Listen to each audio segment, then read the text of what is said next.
So now we're streaming on YouTube. I guess that little announcement was just for the Twitch folks.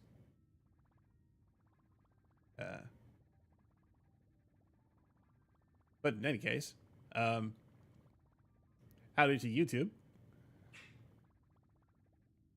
All right, get a couple more things out of the way here. What was I going to do? I was sidetracked because I noticed that the YouTube stream was not up yet. Yeah, we're firing on all cylinders today. Yeah, this is the first day back to stream after the weekend. Yikes. Ugh, man, what a day. So much BS. And also good consequences.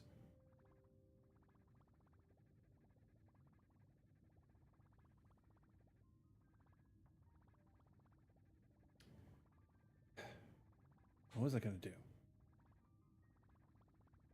There was something I wanted to do. Something I needed to do. Right. That's what I was going to do. Okay. Yeah. I need... Let's see now. Where are you?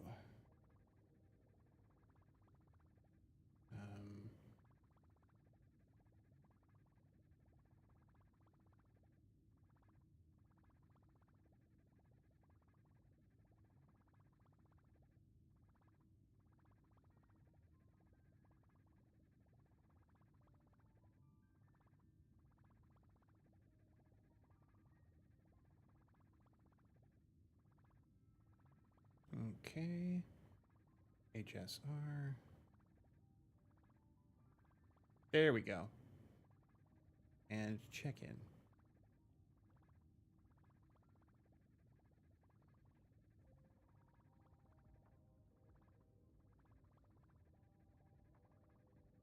And makeup for the makeup required. Go ahead and just... Really?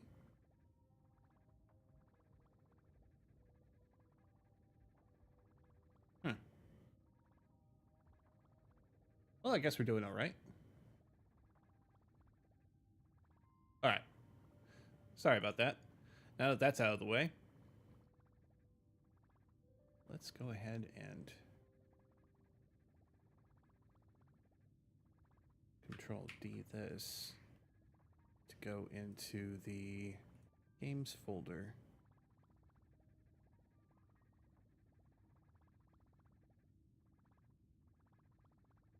Done. There. All right.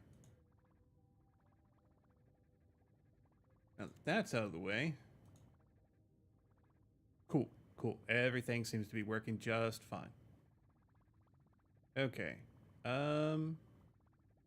As of right now, I believe I have a couple of outstanding thank yous that I need to give out.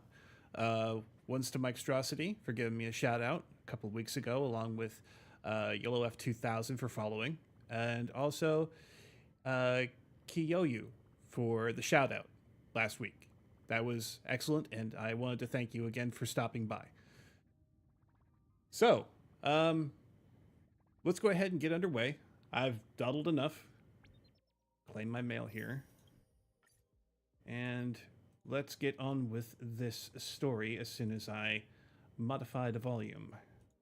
As I turned it down... There we go. That should be enough. Let me just check our levels here to be sure. Yes, everything appears to be in order. All right, let's go ahead and change our perspective back to Dan. Conform.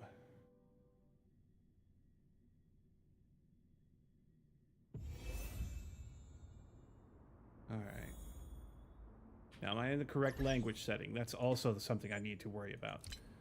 Yes. Okay. So I will be doing all of Dan's lines again and all the non-voiceover parts for the English dialogue. So if you're keeping up with us, then that's what we're up to. Okay. That is not a walkway.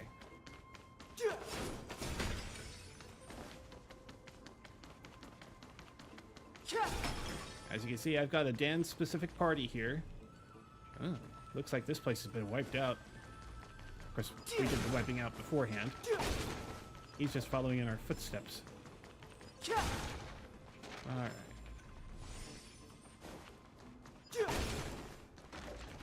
I haven't played Dan in a while. I'm not confident that I've got him built up properly. Let me just double check. It'd be a sad joke to get bodied in the middle of a stream. Oh, it's Story Dan, so I don't need to worry about him being, and all the rest of these girls are also in the good spot. All right. Everybody else is accounted for. Ooh, another space anchor. Now, I don't need to recharge my things just yet.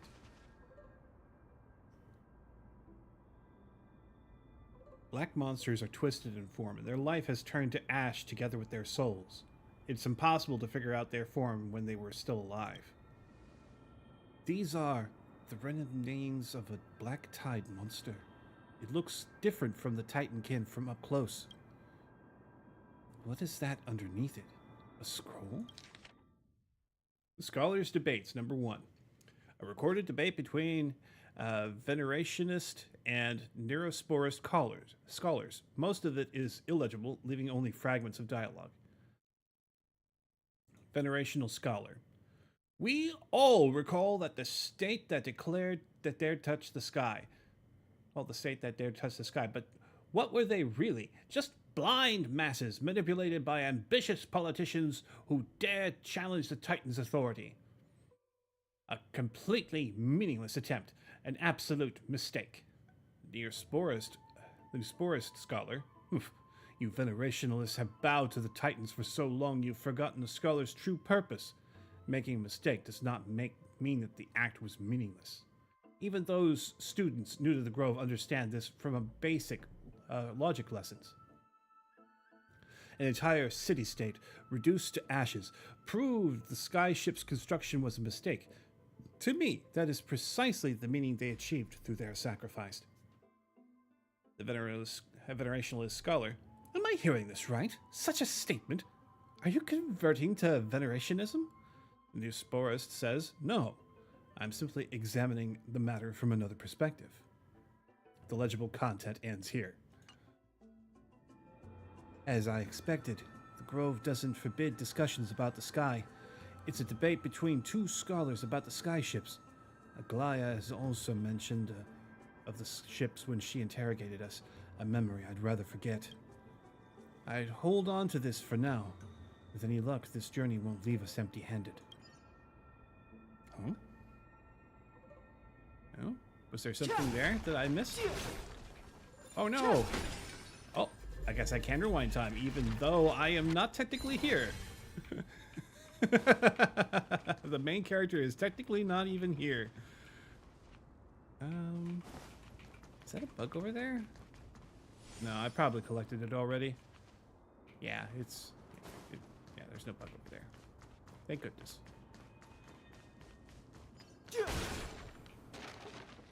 That is not a bug. Those are butterflies. Those are also butterflies. I'm getting all paranoid now. This will strengthen our position.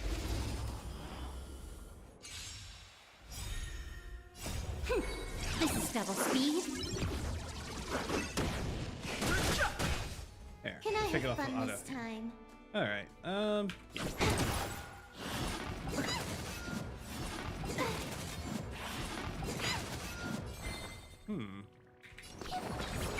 Good as new.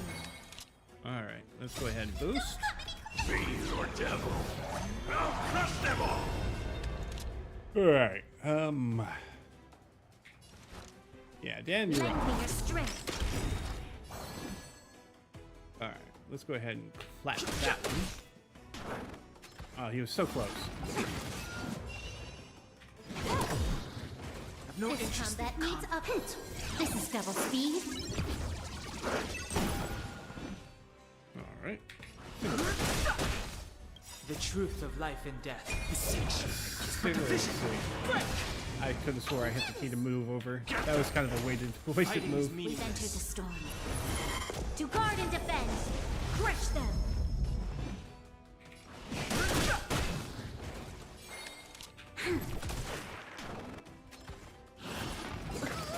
Can I have fun this time? I've no interest in conflict. So close. Just die. I feel like I'm nickeling and diming these guys. Alright. Let's go ahead and take that out. The truth of life and death is but a vision. Break!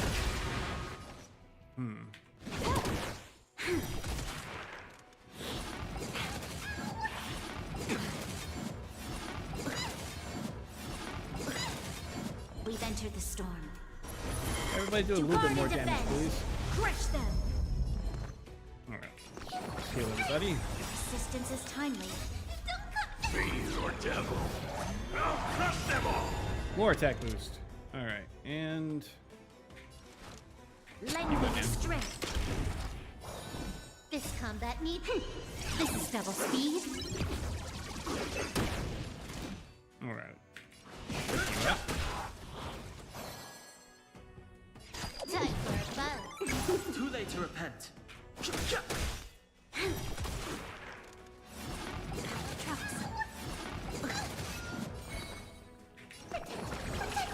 Resistance is timely. We've entered the storm. More. To guard and defend. Crush them. Alright. Time for a buzz. Too late to repent. The truth of life and death is but a vision. Break! Kill This that one. combat needs a. This is double And speed. break him pretty good.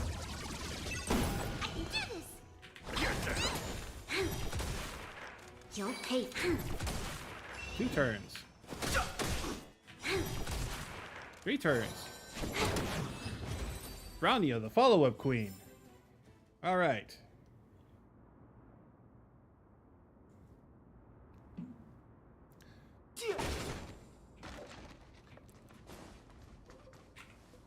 Oh. That's Hyacine. Why is she surrounded by so many monsters? As much faith as I have in her, it's probably a good idea to help her out here. Really now? This is way more trouble than I could have asked for. Need a hand? Or you could sit back and watch. I can't tell if you're being serious or not. But being hard to read isn't without its perks, I suppose. I'm kidding, Danny. Lend me a hand, pretty please. All right, now let's get him.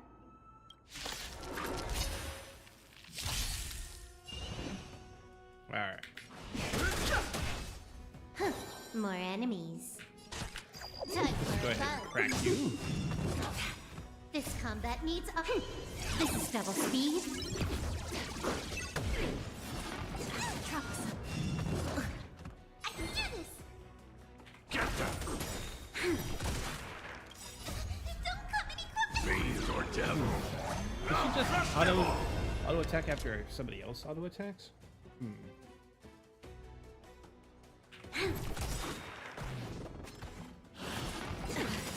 We've entered the storm. To guard and defend. Crush them. Alright. The Put that one truth down. of life and death is but a vision. Break!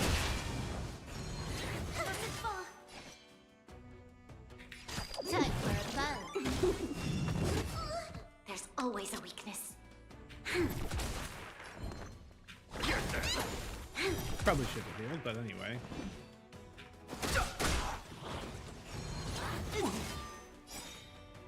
Alright. Yeah, you already weakened. This combat needs a. This is double speed. There's always a weakness. Alright. Let's go ahead and support nobody. Yeah, let's just queue. Alright. Everybody heal back up. It is new.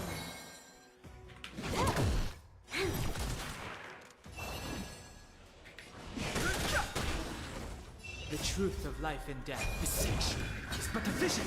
Break!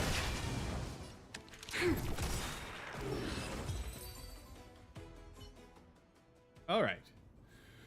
This place is practically in ruins. What happened? There shouldn't be this many monsters here.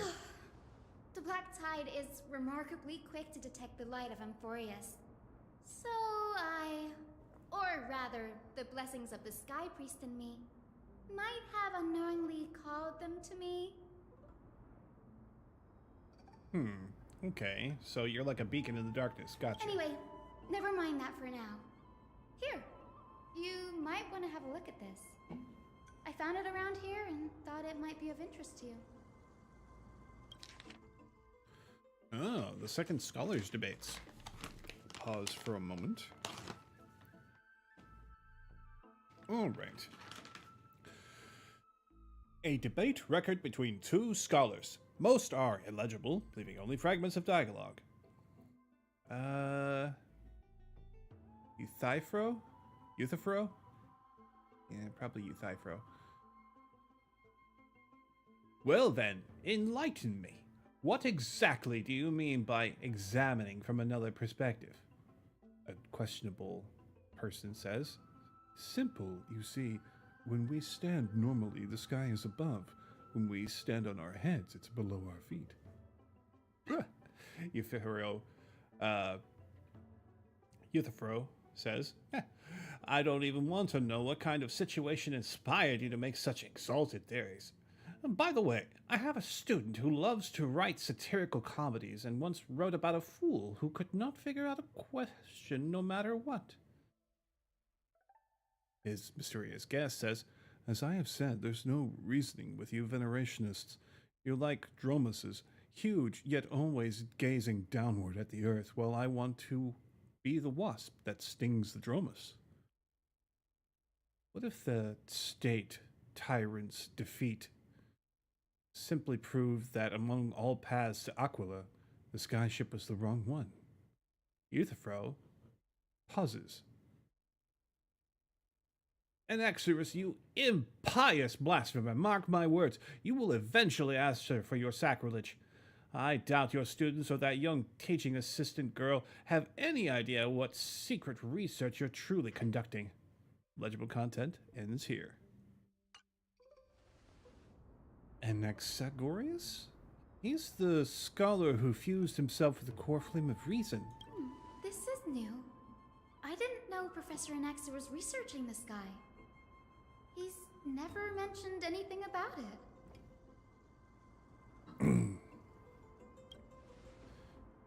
Finon said Anaxa might be opposed to the flame chase journey. Might is an understatement. Anaxa has never been one to venerate the gods, nor has he ever found it within himself to put any faith in the prophecy. People have come to think of him as a heretic, even in a place as liberal as the Grove. Yet, it is also this very blasphemer that Circe favors. Fate sure works in mysterious ways. I picked up a scroll on my way here, too. It looks like it may be related to the one you're holding. Oh? Let me have a look. Ison combines both records together.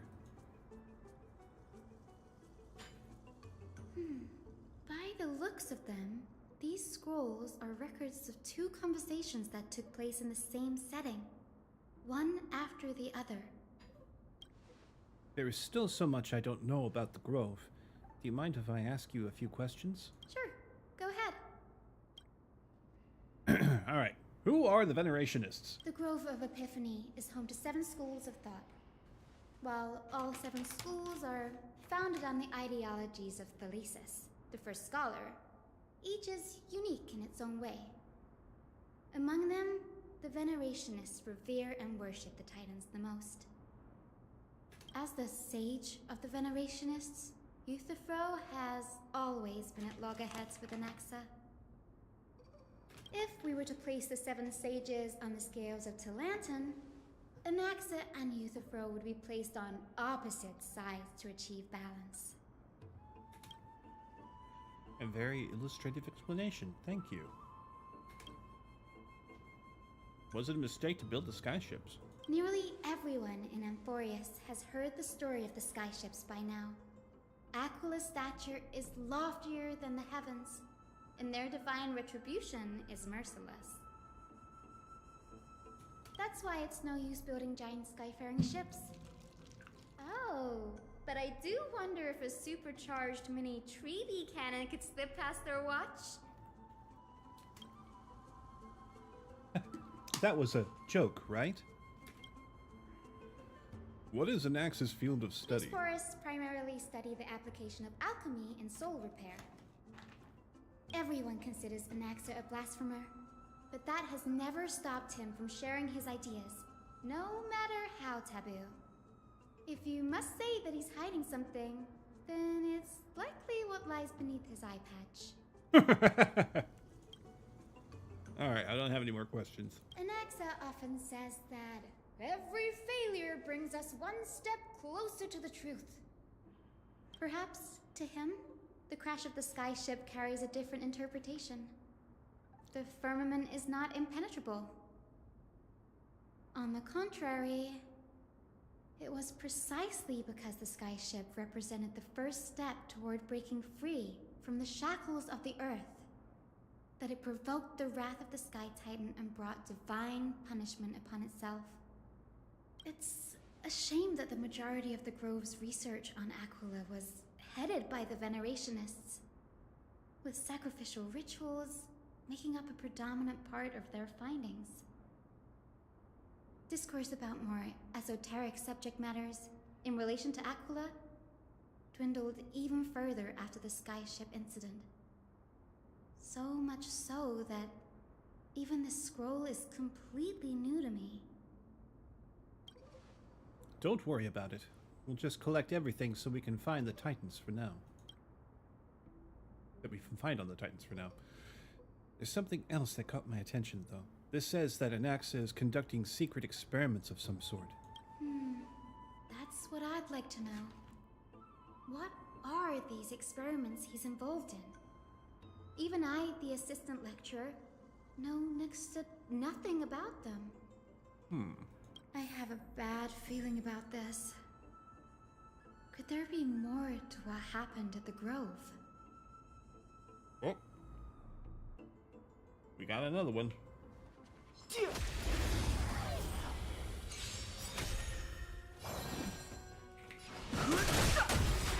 We've entered the storm. To guard and defend!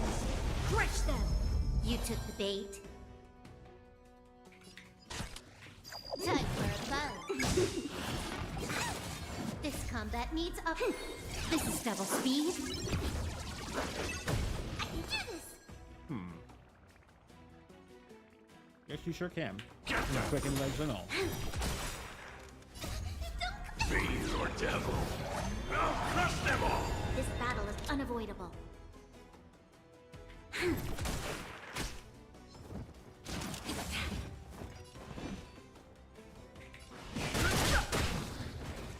Don't take More him out. enemies. Good. Time for a bow.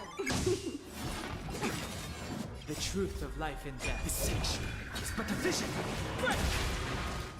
Alright, one down. Yeah. Too late to repent. Stay put, get there! Fighting is This meaningless. combat needs optimized. This is double speed.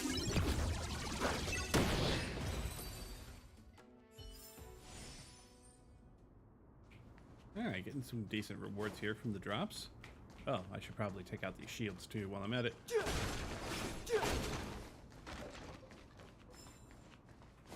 But yeah, given what we saw in the last episode, or at least the last stream that I had, it seems like Nax is stumbling onto the idea that the Flame Chase journey might be cyclical. That everything returns to a previous point in time, or that everything resets to a previous state. This is the Library of Philia, a place where the Grove stores its collection of tomes. Other than books written by the 7 schools, you can also find philosophical texts, ballads, and religious writings from the Outlands here.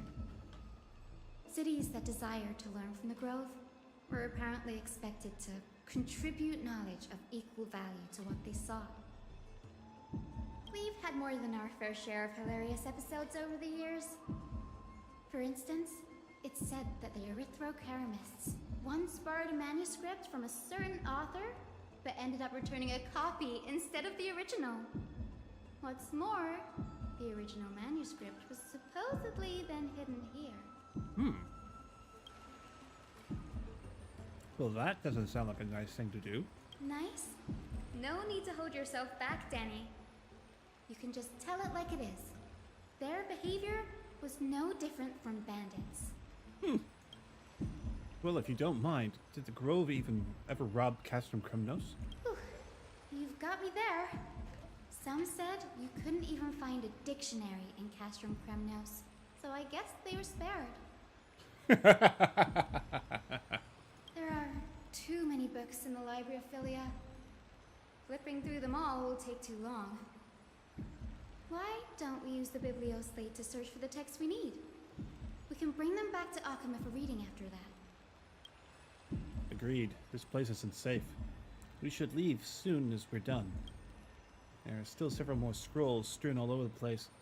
I'll gather them while you pull up those texts this way. Nothing will be overlooked. Alright.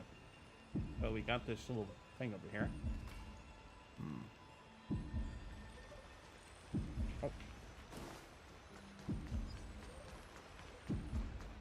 Oh. Investigate. A record of the many research topics that a caprist scholar had applied for. And the replies from their school sage about these topics.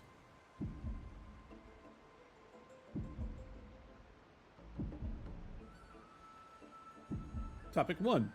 A discovery that many mythical beasts, renowned for their longevity, actually reside in areas with poorly managed birth and death records for such creatures. Permission to research? Reply. Lacks research significance, not approved. Topic 2. An observation of real plants within the grove imitating the growth patterns of nearby white dryads. Permission to research. Reply. Falls under the domain of the Lotophagist school, not approved. Topic 3. Investigating the feasibility of placing flying birds into rocket tubes to guide the direction of the rocket's flight. Permission to research. Reply. Too fanciful. Not approved. Subsequent topics grew increasingly eclectic, yet the outcome of the replies remained unchanged. Impressive tenacity. Hopefully, it helped him survive the Black Tide.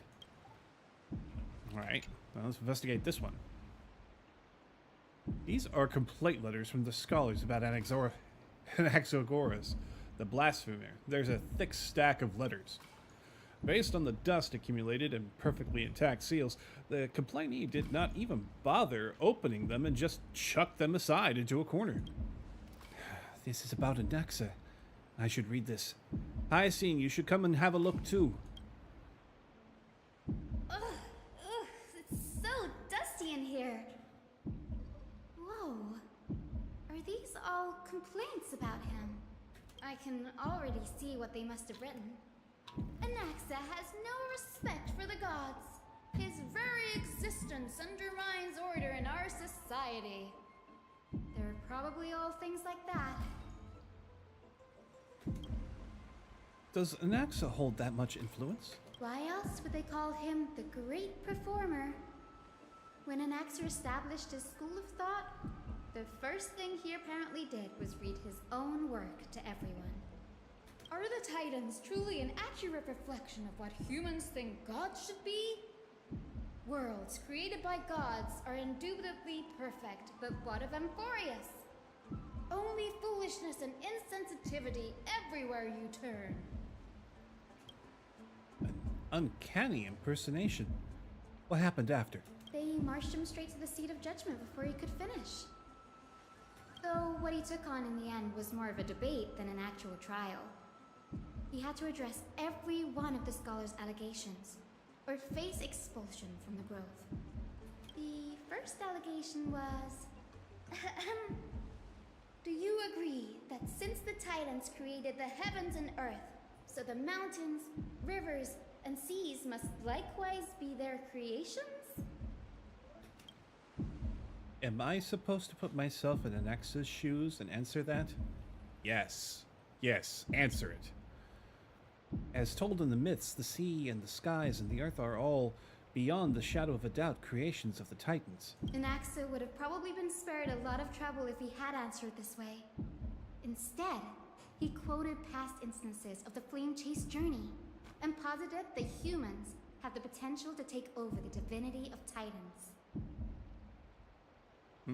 Okay. Needless to say, his critics didn't take kindly to his answer, so they followed up with a second allegation.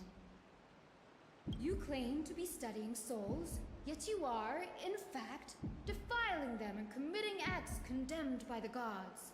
Do you admit it? That's a serious allegation. Did he really do that? Anaxa always wears an eye patch, never removing it, even when alone. Some say he used one of his eyes as an alchemical ingredient. Ooh. Every being in the world owes their safekeeping to Kifli, and this is even more so for the Chrysos heirs who have divine blood coursing through them. If he has really done something of that nature, then it'd indeed be sacrilegious. So you guys consider self-mutilation and defiance of the gods? Thankfully, they had no way to prove it, so it amounted to nothing more than an allegation in the end. One by one, Anaxa engaged in wars of words against those who would challenge him. Toward the end, a scholar asked him, Anaxagoras, have you any respect for the gods? It was only after a brief silence that he answered, I have never denied that Titans are meant to be noble constructs. But he didn't say that the Titans are not noble rings louder in this case. Yes.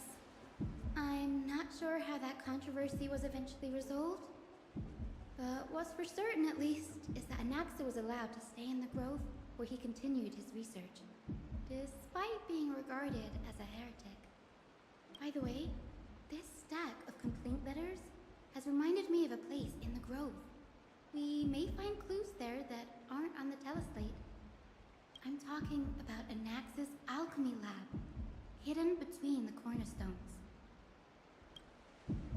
Given the Grove's meticulous approach to archiving, could there really have been such an oversight right under their noses? It's a well-kept secret. Among the 7 sages, excluding the nominal chief sage, each has a private sanctuary where they can conduct research undisturbed in their free time. Even the administrators of the Library of Philia are restricted from accessing those places and documenting the sage's research. But with the grove in this state, I'm sure Anaxa won't be mad even if we sneak into the lab for a short while. Right?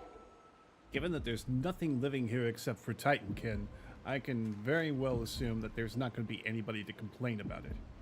I mean, he's technically the only Grove survivor, right?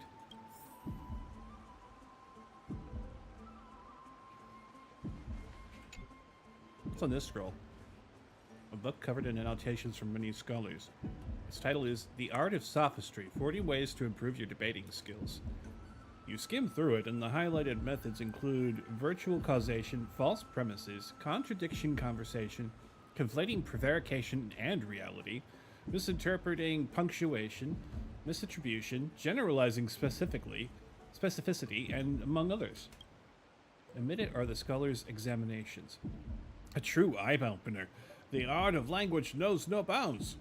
If I can't master sophistry, I can at least learn to defend myself against them as an honest man, and so on.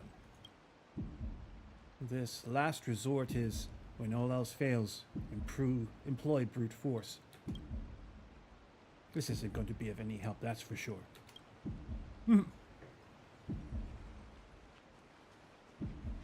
So, like what? When words fail, fists?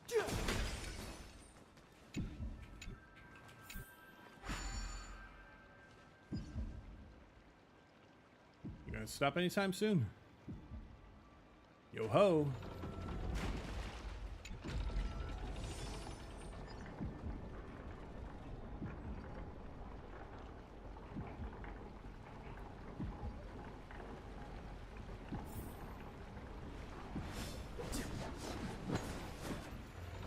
Let's see now. I need to go this way, yes? Excellent.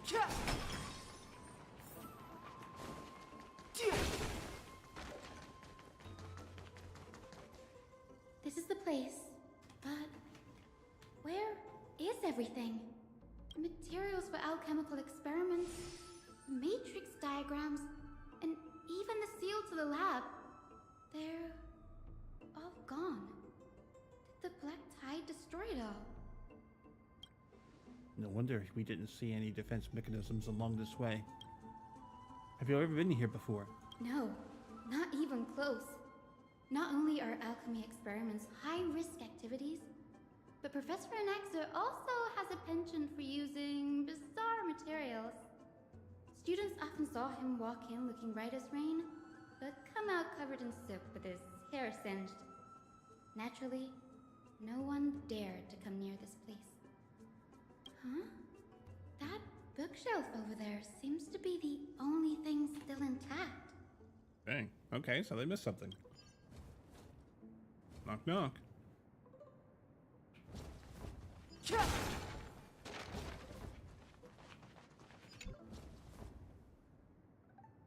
These are the materials requested by Anaxagoras.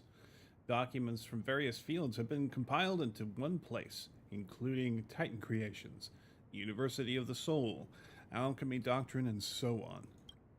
Most of the materials look to be within the research domain of the Nosporus school of thought.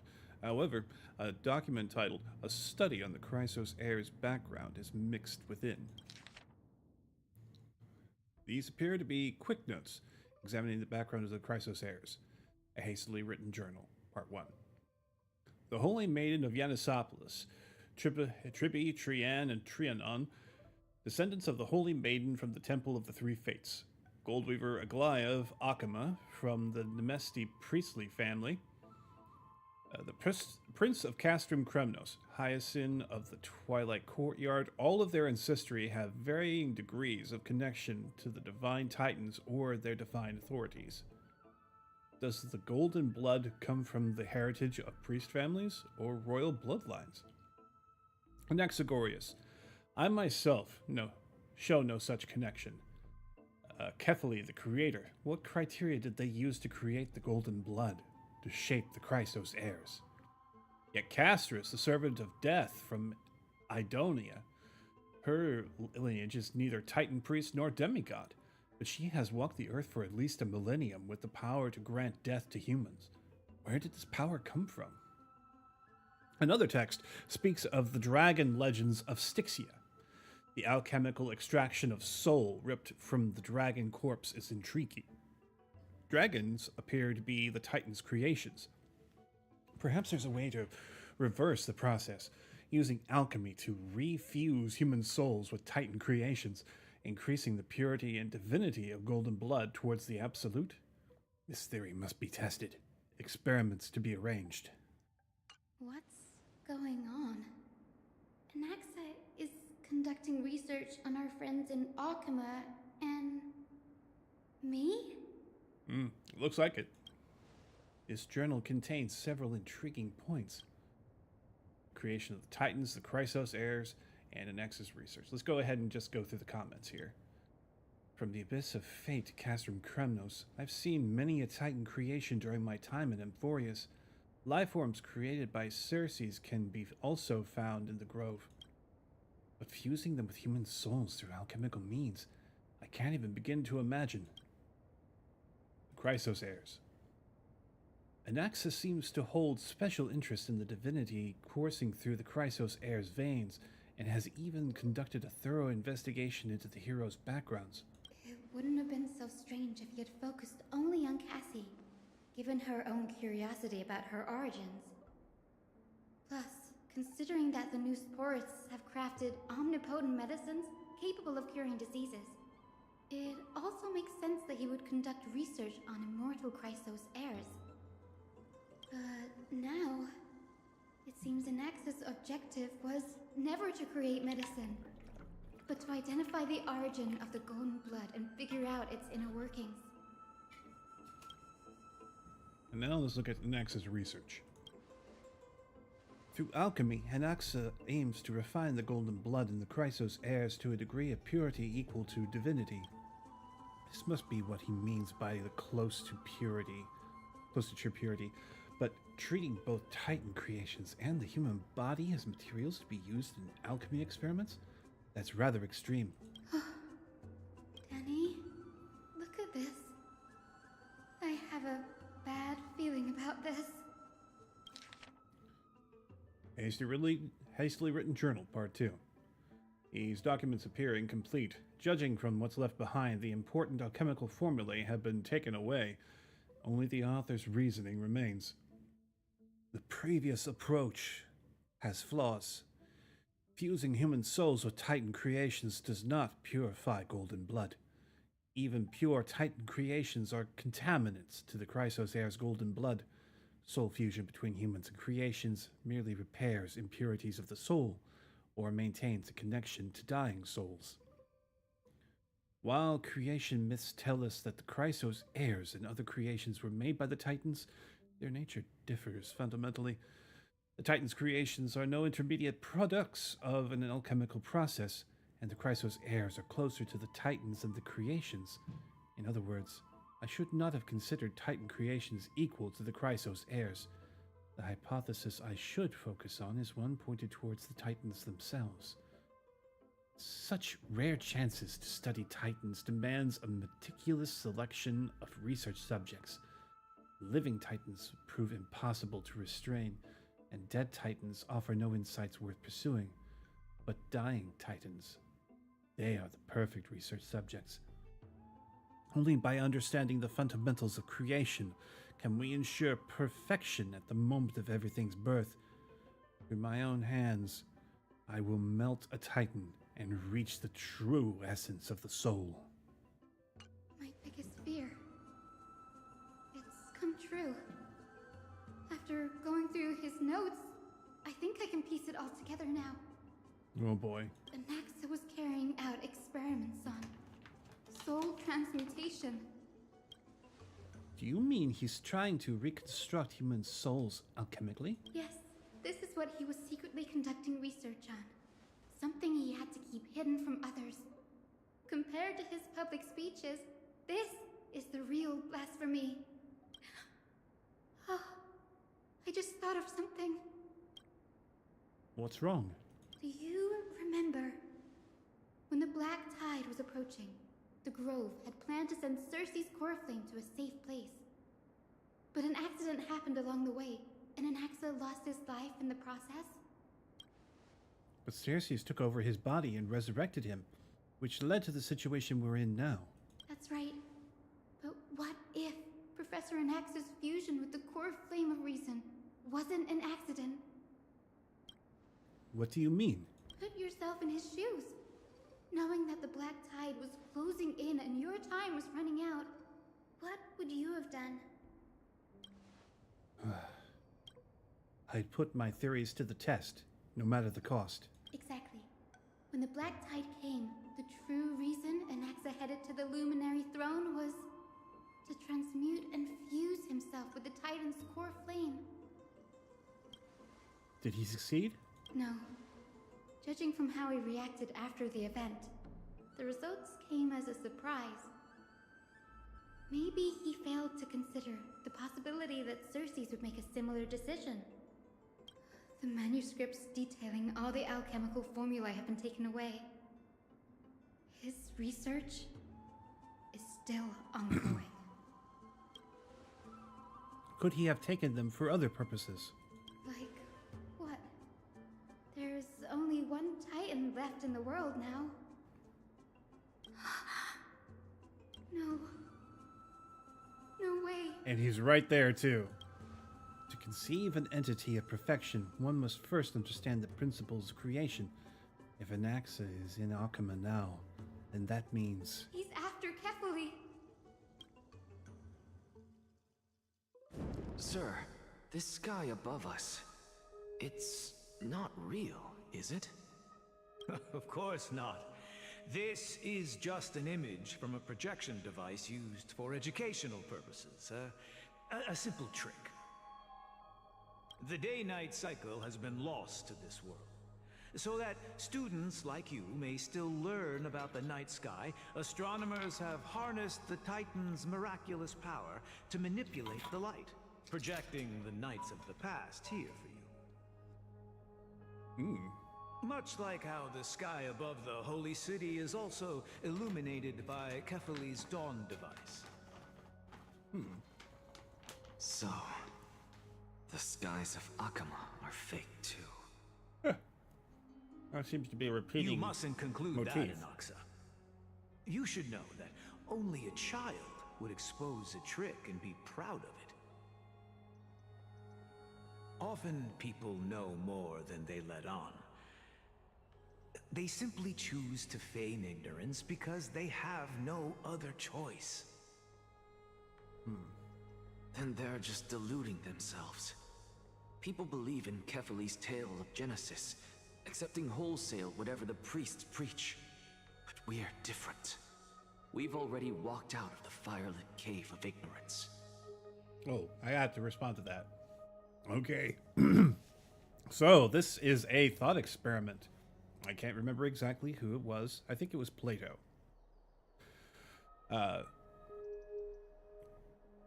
Yeah, I think it was Plato.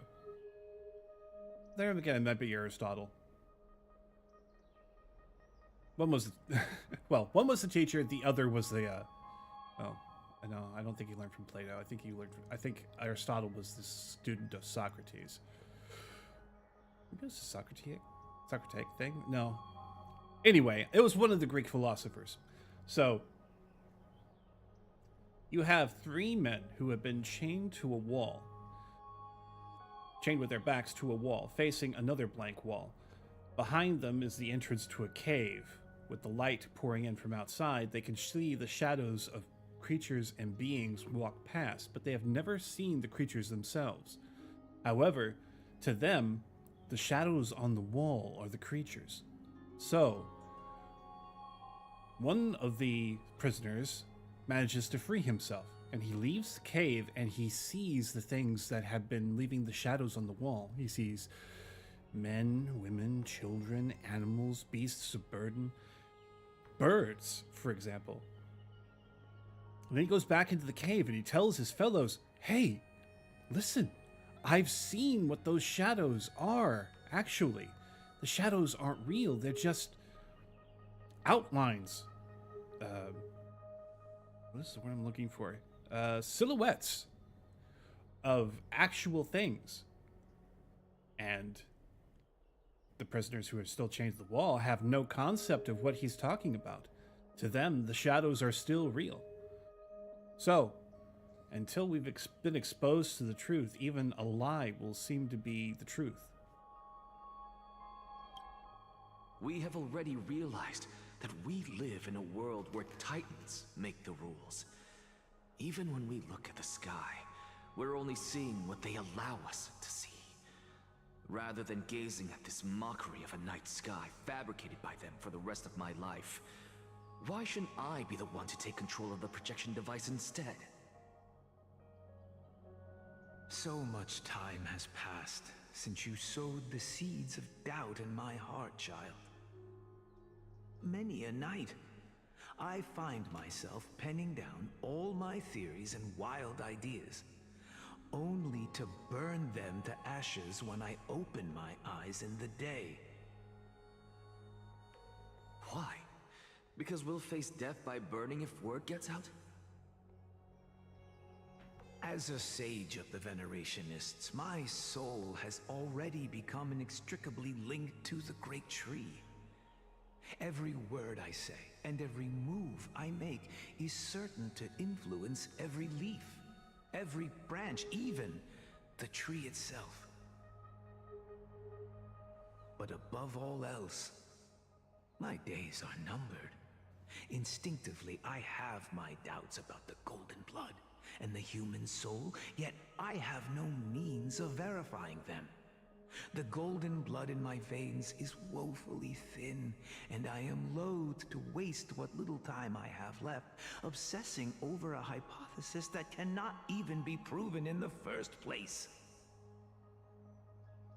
But I can, sir. I can do it for us. The time is right. Give me all that I need, and I shall accomplish this grand feat on your behalf.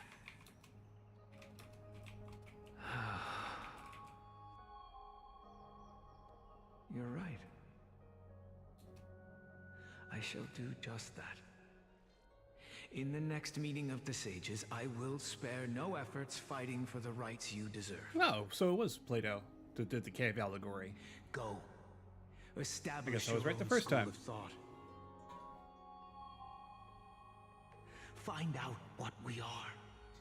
Become the one who conquers the ultimate truths of the world. Child of humanity. You didn't go to such lengths for an audience with Kefali. Just ask him a few questions, did you? No, certainly not. So, you figured it out. If I were as foolish as a Dromus, perhaps I'd throw myself down and prostrate before their greatness, begging for the gods' prophetic wisdom. Well, sorry to disappoint, but I'm no Dromus. Alas, I am a human, standing tall on 2 feet, possessing both intellect and pride. Before such power, does it make any difference whether you're a human or a Dromus? I'm sure you're familiar with the story of the Styxians. Ooh. When the raging waves threatened to swallow them, they didn't just give up and become sitting ducks. No. They constructed a dam that kept the roaring tide at bay, chaining down the mad Fagusa. They call me a blasphemer, Circes. But that doesn't mean I deny the existence of gods. It's just, as I see it, Titans are simply a force that mankind has yet to find a way to tame. Oh? If power that rivals the Titans is what you crave, why not conform to the prophecy and brave the trial? Why stop at harnessing the power of the Titans when I can do so much more? The source of life is what I wish to grasp, to understand what makes up the soul, and to learn what we really are. Thanks to you, I've had the chance to personally verify, in more ways than one, that the soul indeed ceases to exist in death. But where there is death, there is life. And where there is an end, there must also be a beginning. How then is a soul born? That was the only unknown variable left in my calculations. And by the sound of it, you have already formed a conjecture. No, I have already drawn a conclusion. In my journey unto death just now, I finally saw the answer with my own eyes. Professor Anaxa, I'm here. His life hangs by a thread. I must ask you to refrain from taking any unnecessary steps. Ooh, Of looks like course. he's onto him. I'll bring this to a conclusive end, and give you the answer you so desire. However, in accordance with the principle of equivalent exchange, I must also demand from you what I need. As you wish. Don't you care to know what the price might be? Oh, I think she knows. It's a matter of uncovering the truth about the Death Titan and his survival. This may be the only time I can ever save someone's life. There is no need for me to think twice. Ooh, interesting I proposal. see. In that case, let the show begin. Oh. Indulge me. Am I correct to say that you intend to prove Thanatos' whereabouts and prove the nature of our existence now? Before I begin, I must confess I had been stuck in a cognitive trap all this time. As unrelated as these two propositions may seem at first glance, they are in fact logical equivalents. They are merely two different ways of telling us about what the soul is at its core. The reason I say this is, as I've mentioned earlier, the answer was hidden in my journey unto death. Professor, you were in the Netherrealm? Yes, I am but a living dead man now, but that's not important. What truly matters is, I overheard a conversation between heroes. That's not all. Remember how I said you were a part of that conversation too, Circes? And I've told you that I have no recollection of such an event. That was likely just an illusion conjured up by the mind of a dying man.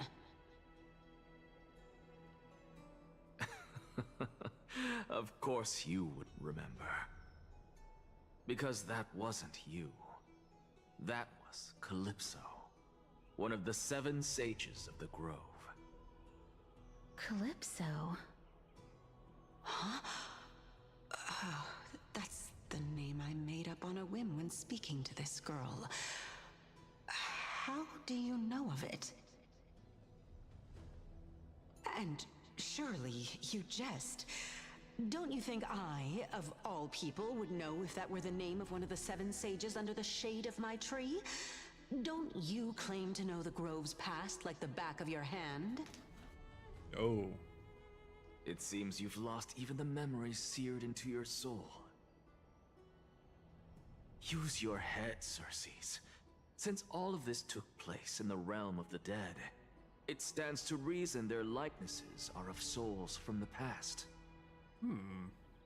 The living cannot step foot into that world, so who could they be? Think about Calypso. Why does she share your likeness, yet you have no idea who she is? The answer is evident, is it not? Those fallen heroes are the mortal incarnations of the Titans before their ascensions to godhood. The gods aren't master creators born out of thin air, and they are no different from humans, because they all evolved from one.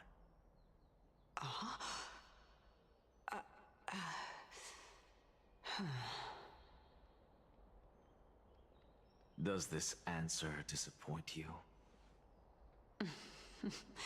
Yes, because you've answered nothing.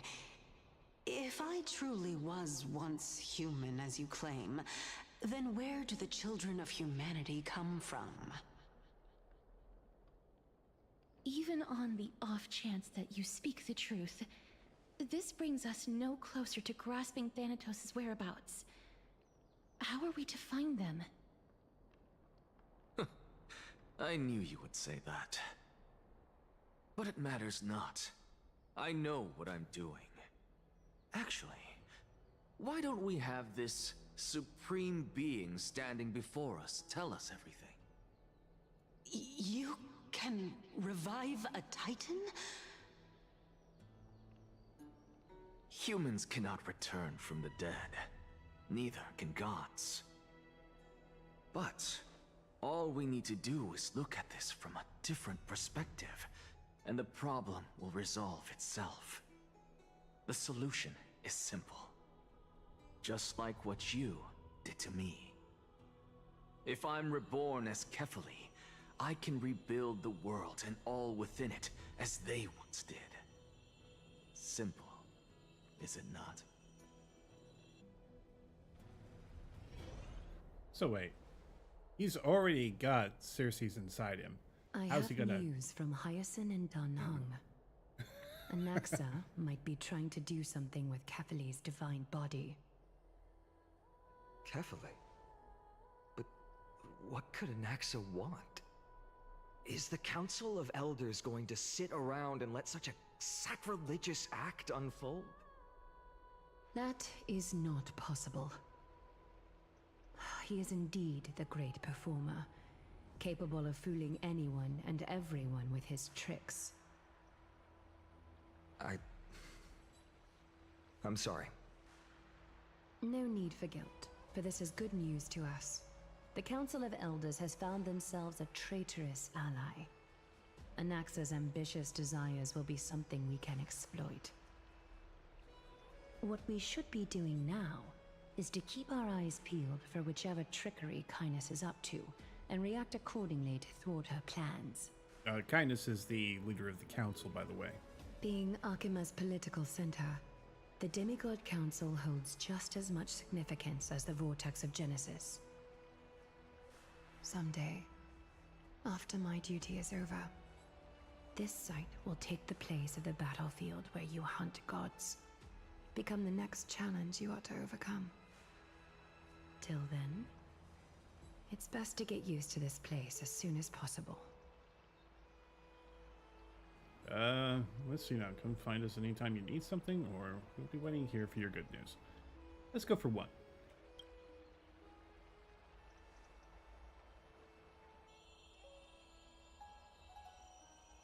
Preposterous! The Christos heirs only have their standing because of the Council of Elders. How dare they trample over it? Wow. These people are shooting daggers with their eyes. It's been a while. Oh, hey, Kratos. We'll look at Venturius. But we've never met. That's fine. I recognize you. The young lord has nothing but good words about your courage. It has indeed been some time, Lord Kratos. What brings you here in such haste? Shh. Keep it down. Be more vigilant. See those duplicitous dogs over there? They do the dirty work for Kindness. Oh? I've already ordered my people to hold them back, but we should still lay low. Unless you're itching for a bloody fight to get a workout in. My bad. So, did something happen? Did you hear thunderclaps last night? It would be hard not to notice thunderclaps in broad daylight. Hooray! It's Acheron! Someone's coming to save us! No, I'm a heavy sleeper. Thunderclaps are beacon signals of strife. They are a message from the young lord. He threw a spear bearing several words at Akama. Oh. Do tell. Watch out. The Flame Reaver is back. I guessed as much. We didn't actually kill them back at the Kremnos Arena.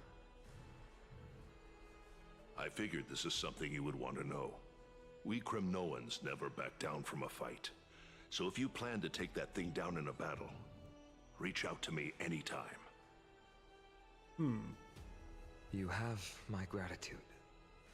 I will let Aglaya know about this right away. So, the Remind her to Flame be Reaver. on her toes while you're at it. That vicious Kindness has been unusually active lately.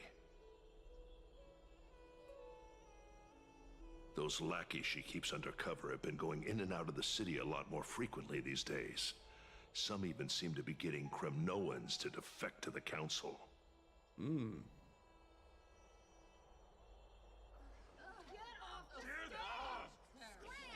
dare you! Don't place that! Apparently, somebody's having a fit. Looks like you can see it for yourself. We should get back. Thank you for the intel, Lord Kratos. All right, now switch back to the Trailblazers' point of view.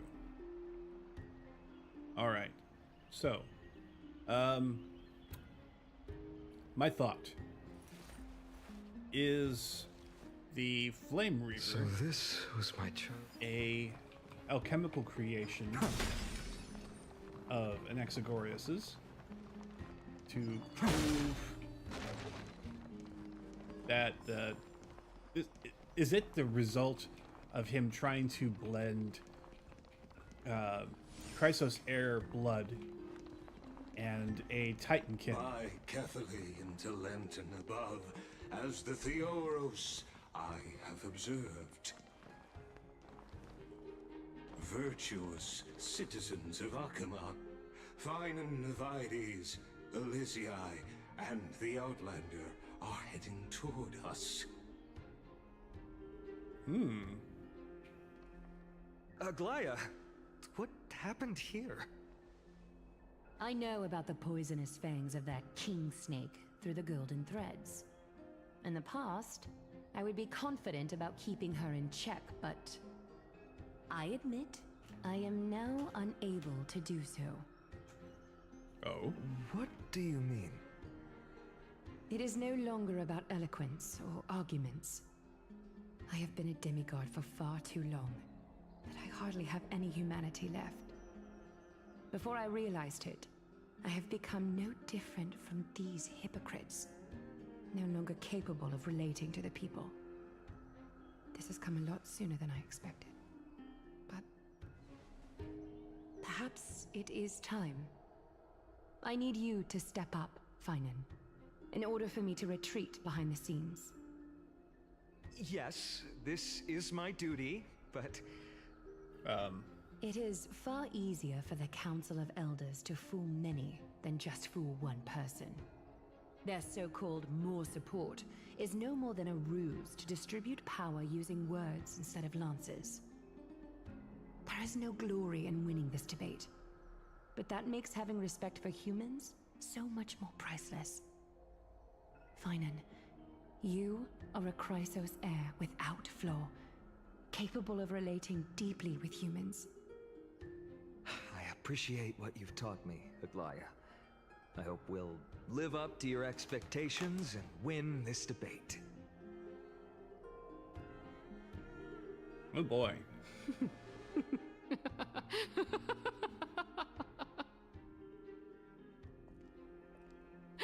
Oh, you've done well, Lord Calictus. Let me take over and personally close this debate for today. Dearest counselors, let it be known that I sorely miss the blissful times portrayed in lyrical poems. Back then, Amphorius was home to nearly 1,000 cities, each with their own local faith, while gods walked the earth and shared close bonds with humans. Yet, in the present, people from all over are forced to leave their homeland to seek refuge in the holy city, where they hope to rest under Kethali's protection. All of us have long been in the same boat, with no way out of this plight. We didn't have a choice in the past, but now, the Council of Elders brings to the table a new possibility. All I have left is one question for you. Would you rather strive toward the unheard of Era Nova, or return to the prosperous Era Chrysia of our past? Make your choice. Now, which of the two would lead mortals to an ideal future?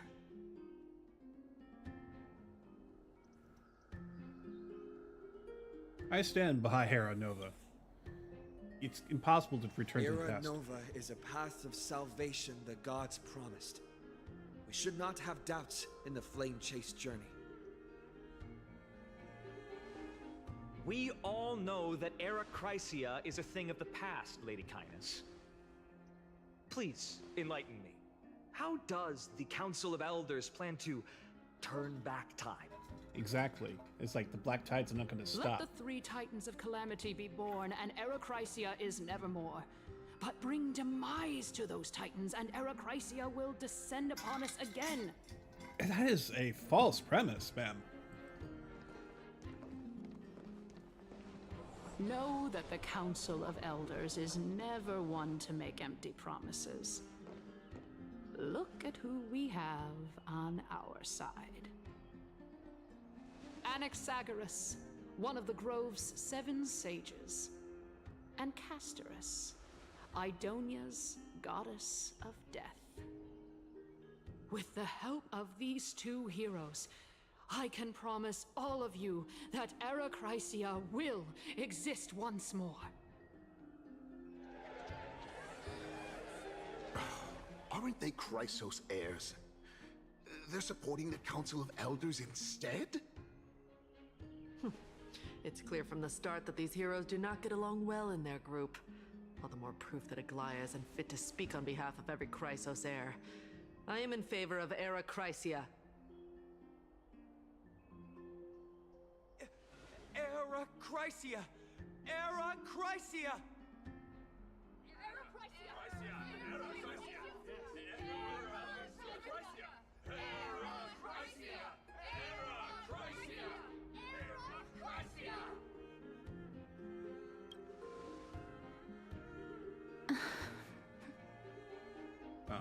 Castorus? Why are you standing over there? You finally arrived, Naxa. So have you, Cass. Don't worry, Aglaia. Well, I know that you have many queries. Could you continue to converse like how the citizens normally do? Tell me, dear citizens, if we successfully retrieve and return Thanatos' core flame without anyone passing the Death Titan's trial, what would happen next? The answer is simple. We will have a chance to rid the world of death and bring Amphorius back to an era when all beings live forever. We'll usher in a new future that will be entirely different from the Flame Chase journey. He's one of the 7 sages. Council of Elders are discussing fervently. Pardon me, that belch. Hey, Yellow F 2000, how you doing? Your proposal is much too idealistic. I want to thank you for the follow. As long as the Black Tide still exists, how can we go back to the old days? Remember what I previously said? Kefali's core flame is guarded by the secret power of the Council of Elders. Plus, Fagusa's water curtain will be able to block out any external perceptions. Tell me, dear citizens, have any of you ever seen even a glimpse of the threat that this person is talking about anywhere within the walls of this majestic holy city? But this place will become the Flame Reaver's target sooner or later. But isn't that just survivorship bias? Yes, this. If we eliminate death, then there's no need for us to fear that Flame Reaver, right? I don't think that's how that works. Citizens, let's loudly sing the blessed hymn. Oh, beautiful old world, where are you now? Oh, legendary Erechrysia, return to the mortal realm. After the destruction of the 3 Titans of Calamity, the Flame Chase journey will have to end.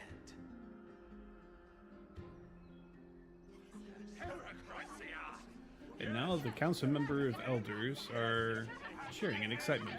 It has to end! It has to end! It has to end! This is bad. The masses are now totally riled up. Anaxa, pray tell. Everything that you've mentioned hinges on the premise that we can find Thanatos' existence, right? Thank you, Lady Aglaia, for still caring about this city. However, dear citizens, we are truly fortunate and blessed. For Castorus, Idonia's goddess of death, will surely find Thanatos under my guidance. What? With that, I solemnly promise that the core flame Lady Casterus brings back will be personally managed by the Council of Elders. Thereafter, if we are able to garner the support of all of you at the Citizens' Assembly, we shall spare no effort in ensuring that the Era Chrysia will return to our world once again. And the members of the Council of Elders are cheering in excitement. With the balance shattered, the result is clear. Buy carefully into Lenten above, as the Theoros I have observed. Akama has chosen her destiny. The issue up for discussion at this Citizens' Assembly shall be modified to the suspension of the Flame Chase journey. This resolution shall be put up on the Wall of Heroes, such that all citizens are aware of the city's way forward. And the members of the Council of Elders are cheering in excitement. Aglaya, dear Aglaya, what has caused your heart to soften? You also don't seem to be as quick-witted as before. Wag your tongue as much as you like. Since the Flame Chase journey has been preordained by the prophecy, our failure has never been on the cards.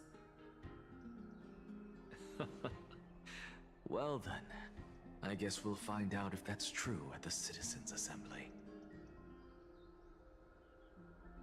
Legus announces the conclusion of the debate, and the attendees part ways. Casterus? What's going on? Alright, let's talk to her. Well, it seems that when I sent you to look for Anaxa, I unintentionally facilitated your partnership with him instead. My apologies, everyone. I know that you have many questions to ask me. I will answer them to the best of my knowledge. Oh boy. In that case, please tell us as much as you can. What happened when you went to look for Anaxa? In actuality, he showed me a past that was both long and heavy. The reason I say this is as I've mentioned earlier. The answer was hidden in my journey unto death.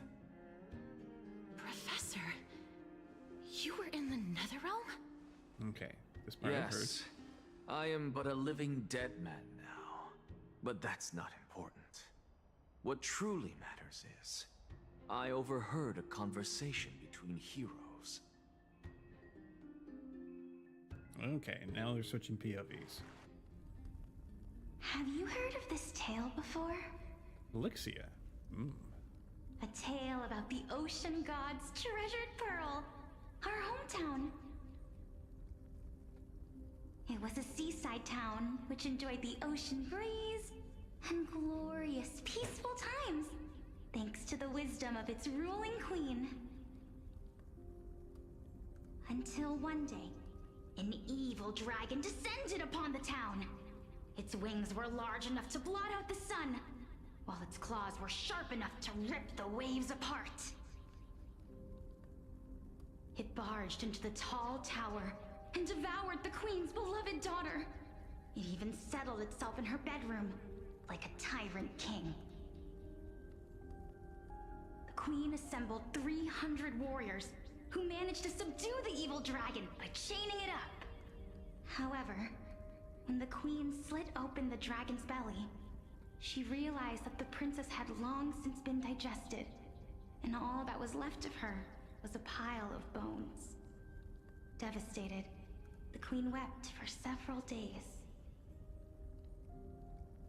It was then that a devious, smooth-talking scholar arrived at the palace and suggested that the princess could be revived through the use of dragon bone and dragon blood. That liar called this process the secret art of alchemy. The princess was reborn! The queen was overjoyed. blissfully unaware that the evil dragon's soul still lurked within the princess's body. As revenge, the evil dragon swallowed the poor queen, the glib liar, the courageous warriors, and all of the town's innocent civilians in a single gulp. Oh dear. Worse still, the souls of the deceased refused entry to the Netherrealm because they were filled with regret. Forced to roam the mortal realm, these resentful souls ultimately converged into a river of souls that would not retreat for a long time. The terrifying death had consumed all. Thereafter, our hometown fell into ruin as well. Until... Unless? Until?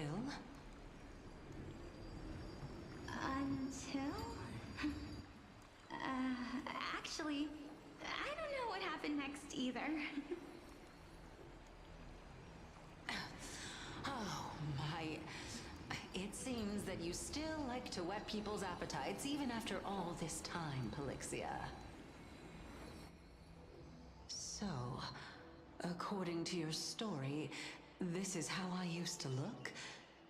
It's practically a mirror image. Mm-hmm. And yet, what exactly is this? A miracle that I created with alchemy. As for what it is and how I was able to accomplish it, I'll keep the answers to myself for now. Oh, my goodness. Is this cliffhanger really necessary? Yes, I suppose it isn't. Quiet, Titan. Continue to enjoy this splendid play, and the truth will naturally reveal itself. So they're at the... Dragon, huh? They're at the baths. I've heard this legend before. In that case, what do you think of it? I think that this so-called alchemy was a tenuous analogy added to the story by future generations. After all, you've never heard of a tradition of alchemy in your hometown before, have you? Indeed. Before I left home to pursue my education, I never even knew that anybody was looking into this area of study. Did she bring a mask on her face? We can or is just that treat this an actual tale rope? as a fable told to young children. A fable, you say? If so, what moral is it trying to impart to the kids? Well, it is a good question. I guess it might be the concept of equivalent exchange? Oh? I thought the moral might be closer to something like honor the dead. Huh. What? At a loss for words? No, I merely realized that we're both thinking of the same principle. If life is priceless, then there is hardly anything else in this world that is of equal weight to it, right? Indeed. As expected of the wisest scholar in the land. You flatter me. Why don't I ask you a question as well, as a form of equivalent exchange? Of course. What is your question? If I imparted my knowledge of the art of alchemy to you, would you use it to resurrect someone you loved? What? What kind of strange question is this? I got it. You're just trying to get me to tell you whether I like anyone, right? Let's just leave it at that. That was rude of me. Yes, I would. Oh? Death inevitable. In the days to come, I'm certain that someone whom I cherish deeply will leave me for good. If such a mighty power really existed, I think I would use it without hesitation.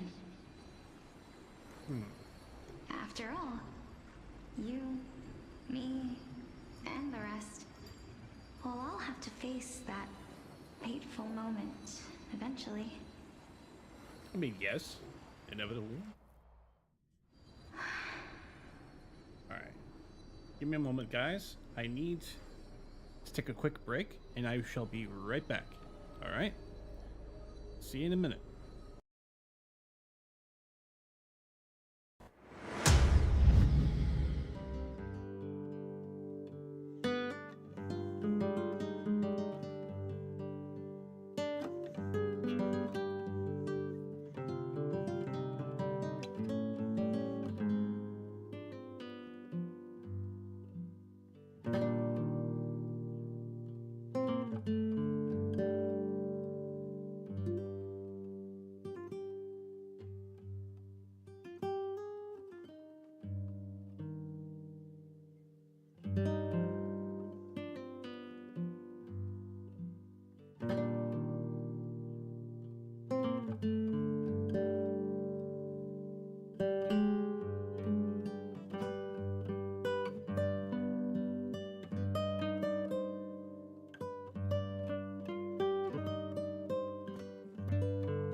Alright, I am back.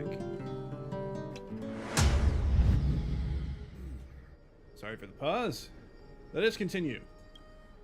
My time is finally here. However, perhaps because of my firm belief in the immeasurable value of life,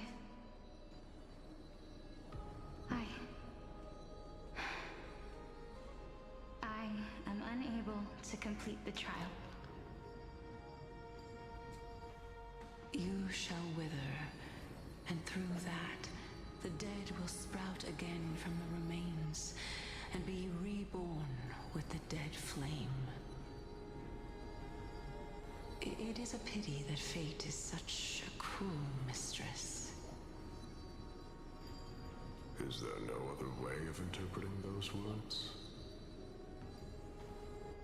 I'm afraid that the meaning is clear. Between my sister and me, one must pay the price. Our trial can only be completed when the one chosen sacrifices her life.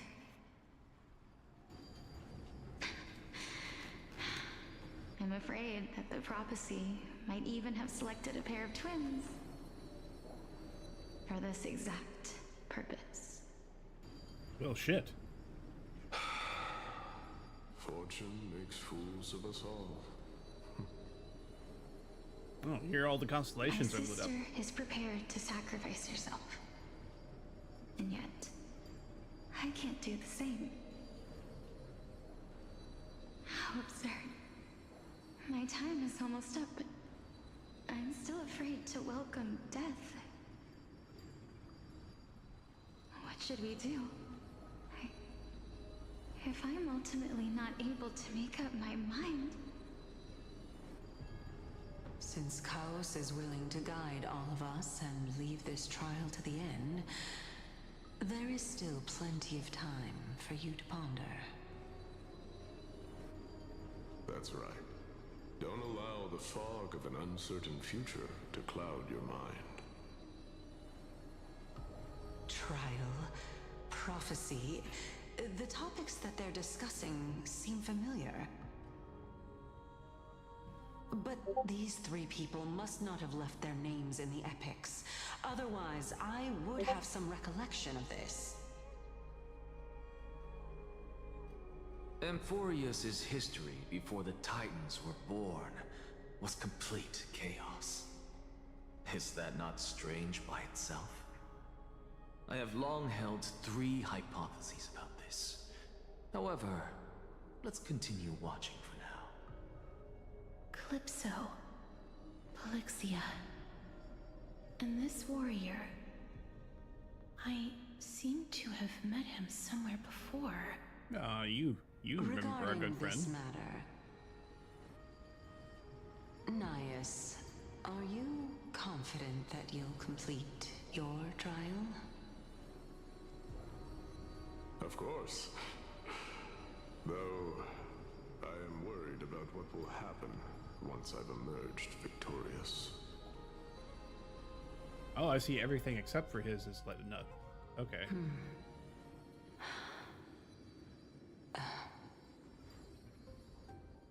Looks like you have made up your mind. Yes, this is the safest course of action. Completely separating courage, honor, tenacity, sacrifice, and reason. You really know how to make things difficult.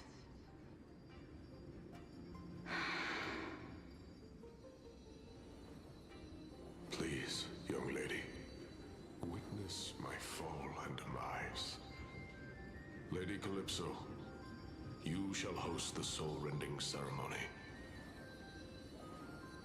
I do not understand. Why would you dare to sacrifice yourself for a future that you won't get to witness? Because this is our destiny. The power that resides within me is so intense that I will one day be engulfed by it. Furthermore, a valorous death before glorious return has always been the path I chose to walk. A journey I began long ago. If your sister or Kaos were in my position, I believe they would make the same choice as well.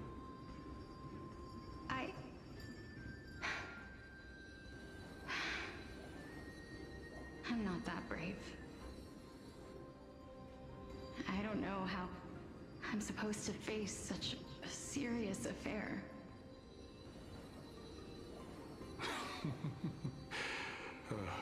Despite being Death's chosen one, it seems you still don't know how to face it. Let's chat, young lady. Perhaps I shouldn't end my journey so hastily. Since there's still time, I'm not worried about letting fate wait a little longer. Of course. This warrior is Lord Anaias. As the embodiment of Nikador's divinity, he entrusted his life to us and allowed humankind to end his madness. That means that what I'm currently seeing before my eyes is, in fact... Looks like one hypothesis of mine has already been proven true. These heroes are the true forms of the Titans, before they attain their divinity.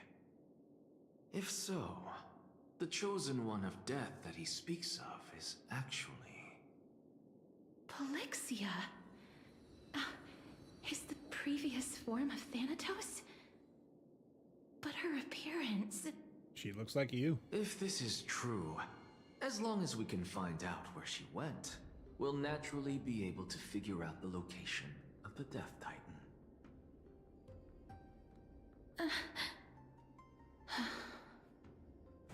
But before that, we first need to witness what ultimately happened to Lord Anaias.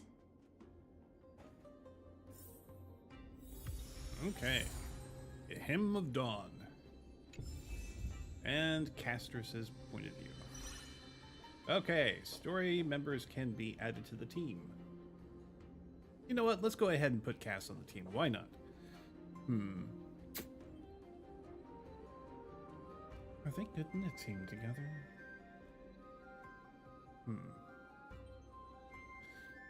Let me contemplate that for a moment.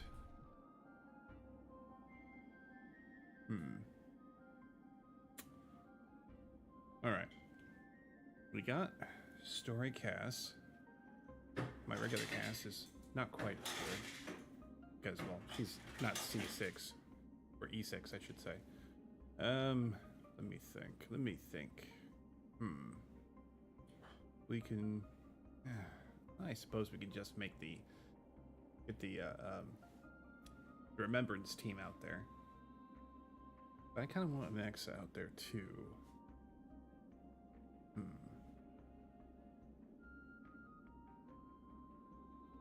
So we'll have 2 DPS, supporter, and maybe a sustain.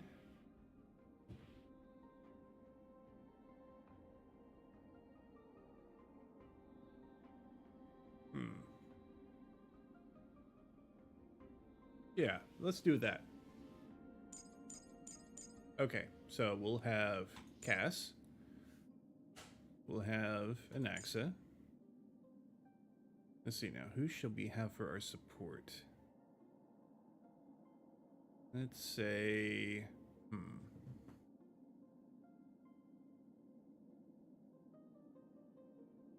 Let's say Raume.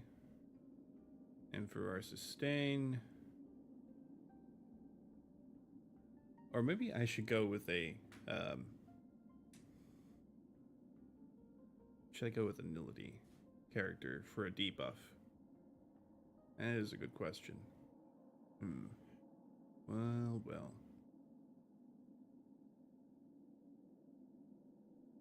Or maybe I could go with another support.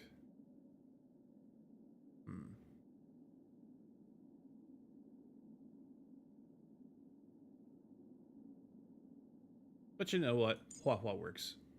She can double as a support too because of her ultimate. So let's just go with that. Yeah. Let's go ahead and do that way. Alright. We've got all kinds of things running around here. Let's go ahead and take a look at all the points. Nikador's courage is a testament that they have never once retreated from a battle. I've heard that these words are still engraved in Castrum Kremnos even today. It didn't occur to me that they were actually part of an alchemical formula. Okay, so we've got 5 points to traverse. Lord Nias's honor is sealed here. Incredible. The honor in this child's soul is so light.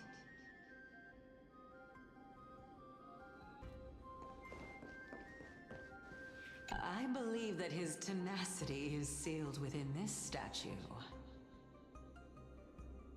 Before we fought Nikador, we also released it from the stone statue.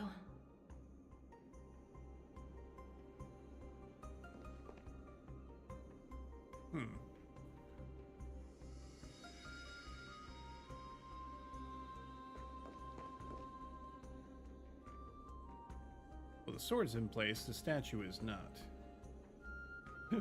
Oh, I see.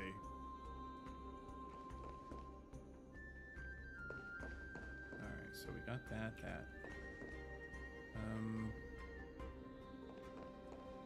I did investigate this one, yes? Yes. Okay. Alright, and this one? Nikador's courage is a testament that they have... I've heard that these words are still... Yeah. Cancel. Still in... Alright. This one? Sealed within this statue is undoubtedly his sacrifice.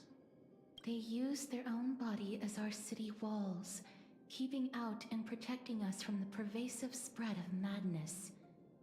They are acutely aware that if the end times were to arrive, there would be nothing left in this world to conquer. Okay. Let's just double check this one. I believe that his tenacity... Before we fought Nikador... Okay. So we gotten all of them so far. Let's go ahead and take the last one. Courage. Tenacity. Sacrifice. Reason. And finally, the only thing that remains is reason. Cheer up, young lady.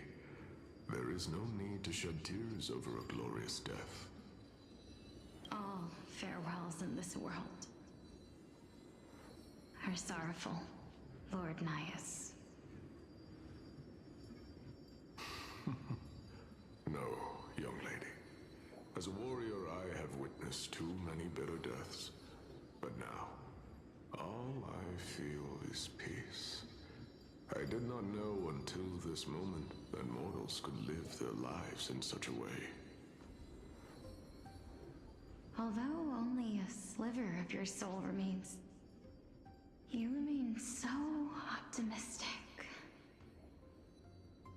Or maybe the truth is that you aren't able to feel sorrow anymore. To be honest, I don't know either. But I am certain of one thing. This is not an acceptance of death nor apathy toward it. It's not even a feeling of despair. I am just enjoying what remains of my life to the fullest. Enjoying? Indeed. Along this journey that we've taken together, not only have I changed the world, I myself have also changed in the process. And now I have reached the journey's end. When I look back and see the grand epic that I've personally written, how could I not revel in that fact? But when you depart the mortal realm, won't all of your accomplishments be reduced to nothing? Separation and death are two sides of the same coin. Reconciling this doesn't come easily for a mortal.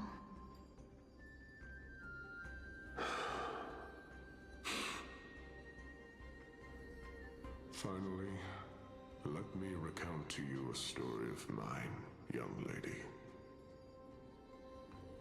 The first time I returned from the battlefield, I felt extremely hollow. The calamity had devoured everybody on the battlefield but me. When I returned to the city alone, the citizens held a banquet for me that was far from pleasant. I felt as though I was still on the battlefield, and the person who had returned was nothing but an empty shell. It was late into the night by the time the banquet ended. My head still reeling, I returned alone to the barracks. On the way back, I encountered someone. It was a crazed scholar looking at the night sky and muttering to himself by the side of the road. Although I tripped over him and fell, I wasn't angry in the slightest. And maybe because I saw myself in him, I inexplicably asked him a question. Do you think that it'd be better if we just died on the roadside like a couple of stray dogs? To my surprise, he shrugged his shoulders and sighed. How does someone who is currently experiencing death, dying and living, afford the same amount of bliss? Now please go away and don't block my starlight. Are you trying to say that there is no difference between living and dying? For they are both journeys that lead toward death? That's exactly what life is, and death is, but a scale to measure how valuable the journey was. Journeys and epics are only glorious and magnificent because all things eventually fade to dust. All things of beauty, therefore, young lady, are doomed to die. Don't detest your fate. It does not determine Instead, your loveliness. Willingly and respectfully embrace it. The embodiment of strife, telling me about the majesty of the world.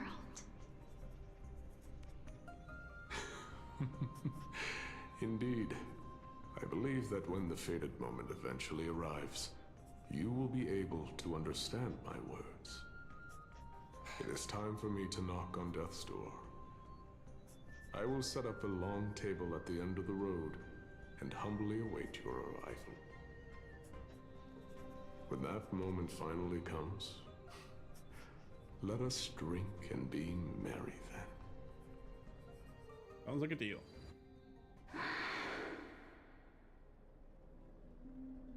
I knew this day would eventually come.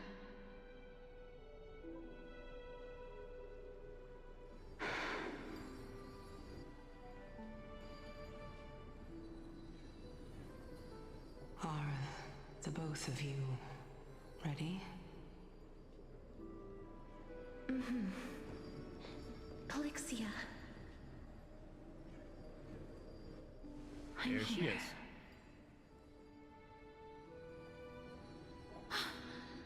What?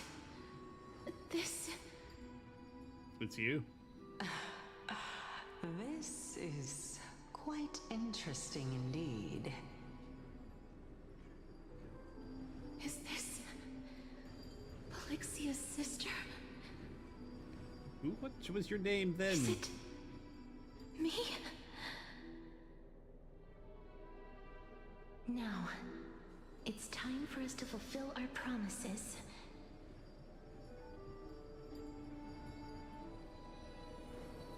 Are you afraid?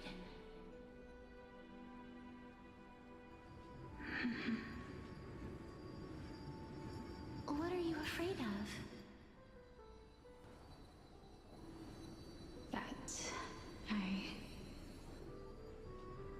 won't be able to do it.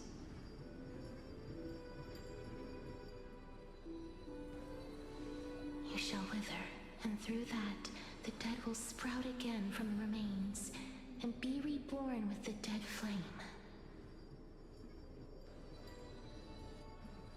A As foretold in the prophecy and according to our vows, once it all ends, we must face our fated moment head on.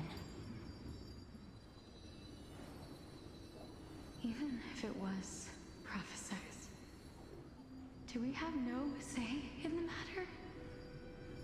It's so unfair. Why are we the only ones who are forced into mutual destruction? Let me do it, sister. Let me be death's sacrifice. I was never long for this world anyway. But you're different.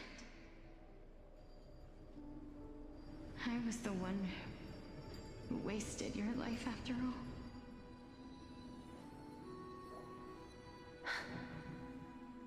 You're wrong, Polixia. What brats are up to in the kitchen? Goodness. They're just knocking I things don't over. think that my life was wasted. Just the opposite. When I finally arrived at this destination and looked back at the journey I took, I discovered that flowers had long since bloomed along the path I walked. It was you who sowed the seeds for this sea of flowers, one that is more beautiful than the promised land at the end of the world. Besides, I have lived a fulfilling life. Even though I was fated for sacrifice, none of the things that I've experienced will dissipate. Instead, they'll forever live on as memories inside your head. Will they not? How could my memories of you ever compare to the actual you? Yeah, that is fair. That is fair assessment. Well then, tell me. What exactly are we?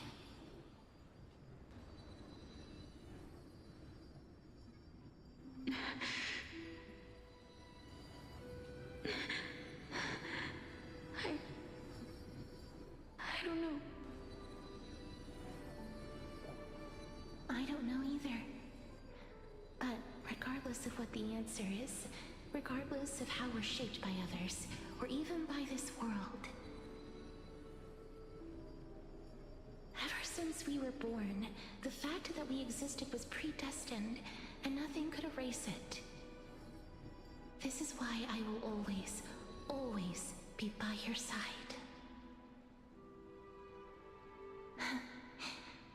We're twins, after all.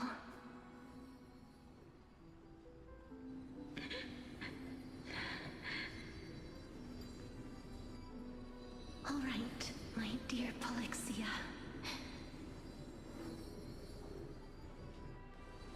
It's time to extract my heart and light the flame of death. After that, use it to plant the first bud in the prophesied new world.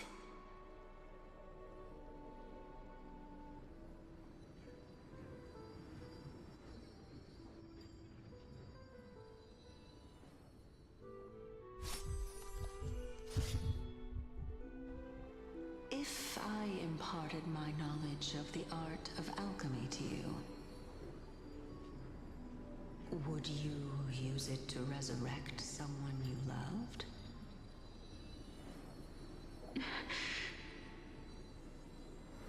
Death is inevitable. In the days to come, I am certain that someone whom I cherish deeply will leave me for good. If such a mighty power really existed, I think I would use it without hesitation. Even now, my answer remains the same.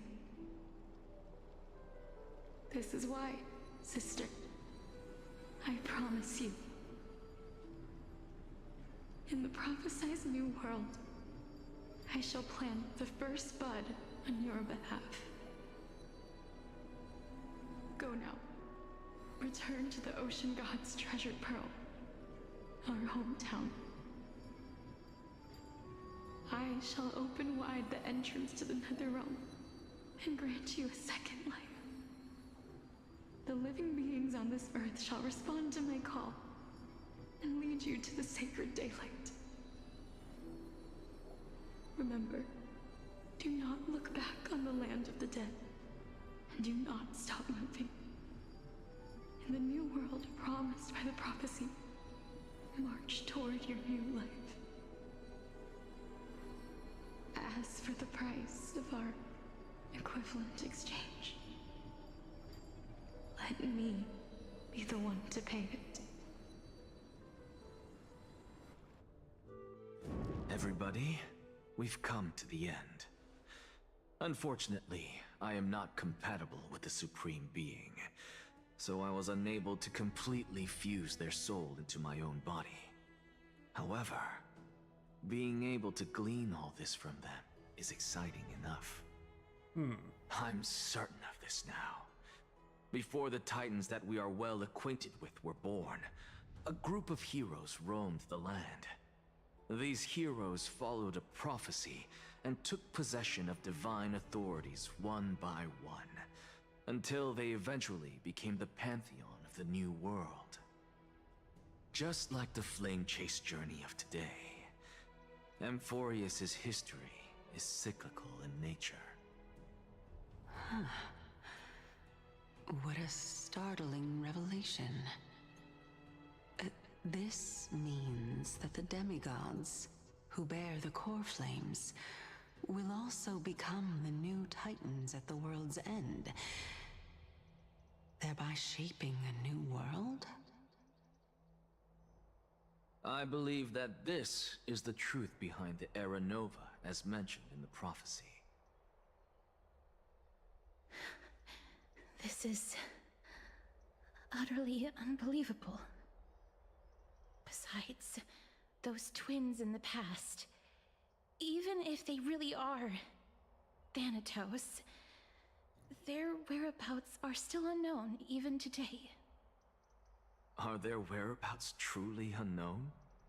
Didn't Polixia mention that seaside town, the birthplace of alchemy in the Tale of the Dragon? In our world, there exists a city which perfectly matches that description. Styxia. But the people there worship Fagusa and bear no relation to Thanatos. I have also never been to that place, as in the time of Idonia, it had long turned into underwater ruins. Take this. This is...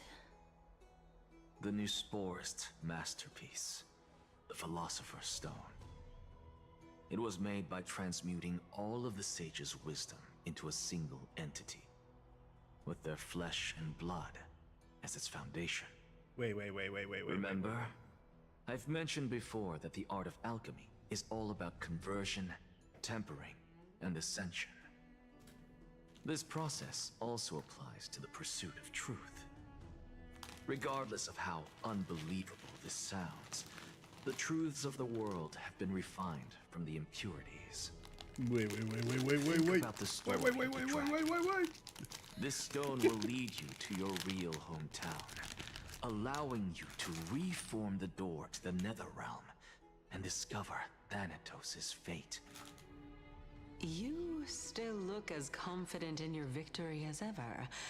But what if your conjecture is wrong? Simple. I shall merely admit to the entire world that my experiment was a failure. However, my line of thinking will not fail because I have already planted the seeds of doubt into the hearts of the masses. Actions speak louder than words, Castoris. With the assembly about to begin, don't forget the promise you've made. I have already searched for so long. I'm willing to try one more time.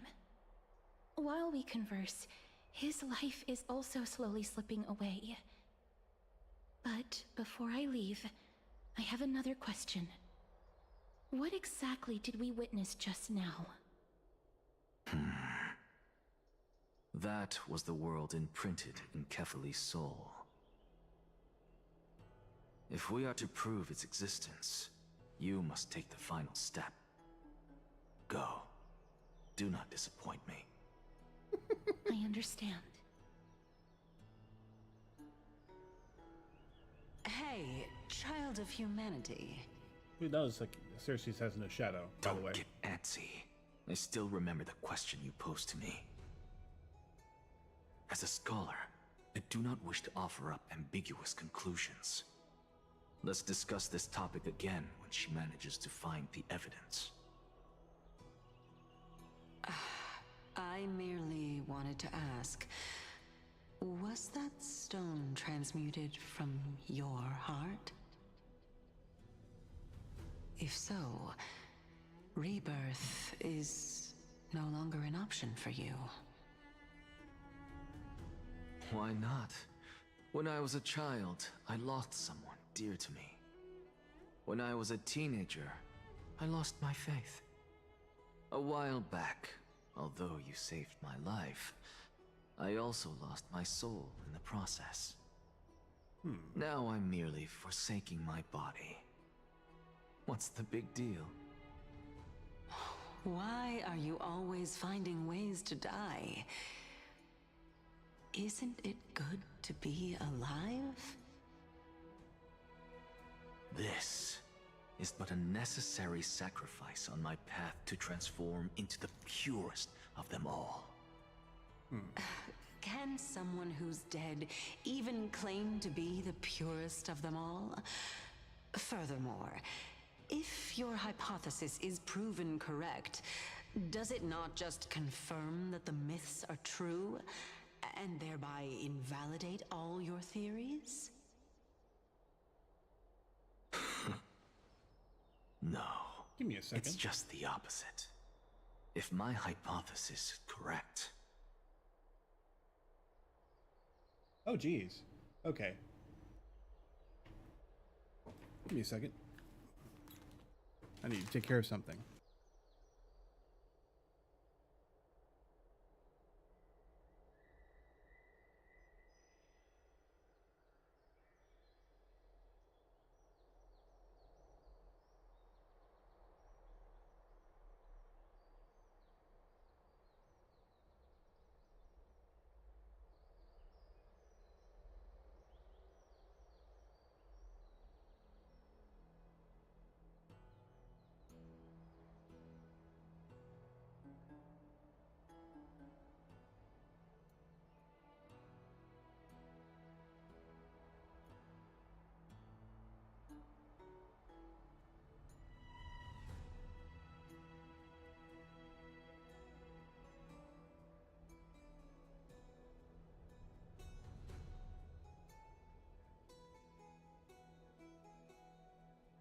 Terribly sorry about that.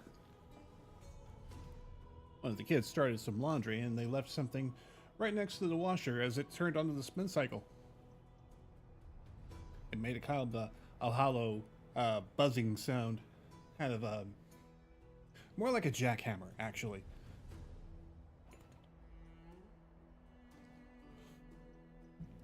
Anyway, that was the reason for that. Hopefully it wasn't too disturbing for you guys. Let's continue on. It means that I can actually ascend to godhood and reshape this absurd world that you all have created. And now, currently... That's... a lot to take in at once. Say that again. Lady Aglaya, please, let me explain. Go on. You know that the core flame of death has always been the greatest unknown regarding the Era Nova, which is why both you and Kynus desire to gain the power to control that core flame in the approaching Citizens' Assembly. Professor Anaxa has come to a consensus with Kynus.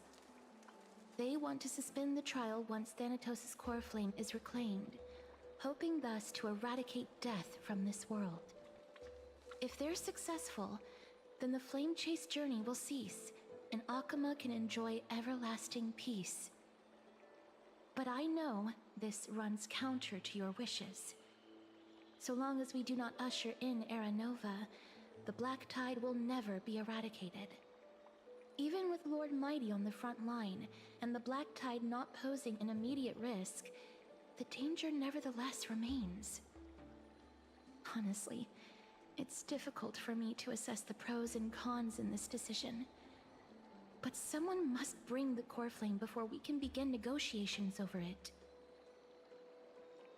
The Titan could be very near. I cannot let this chance slip by.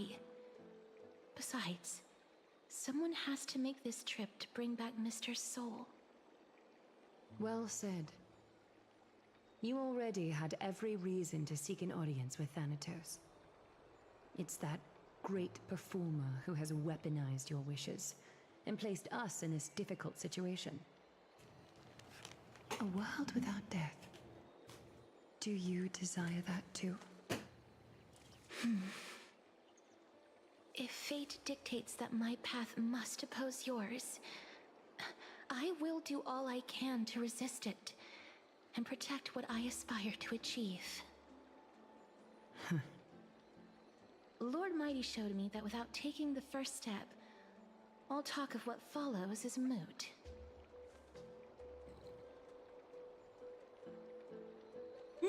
Have mercy, Aglaya! Stay your threads!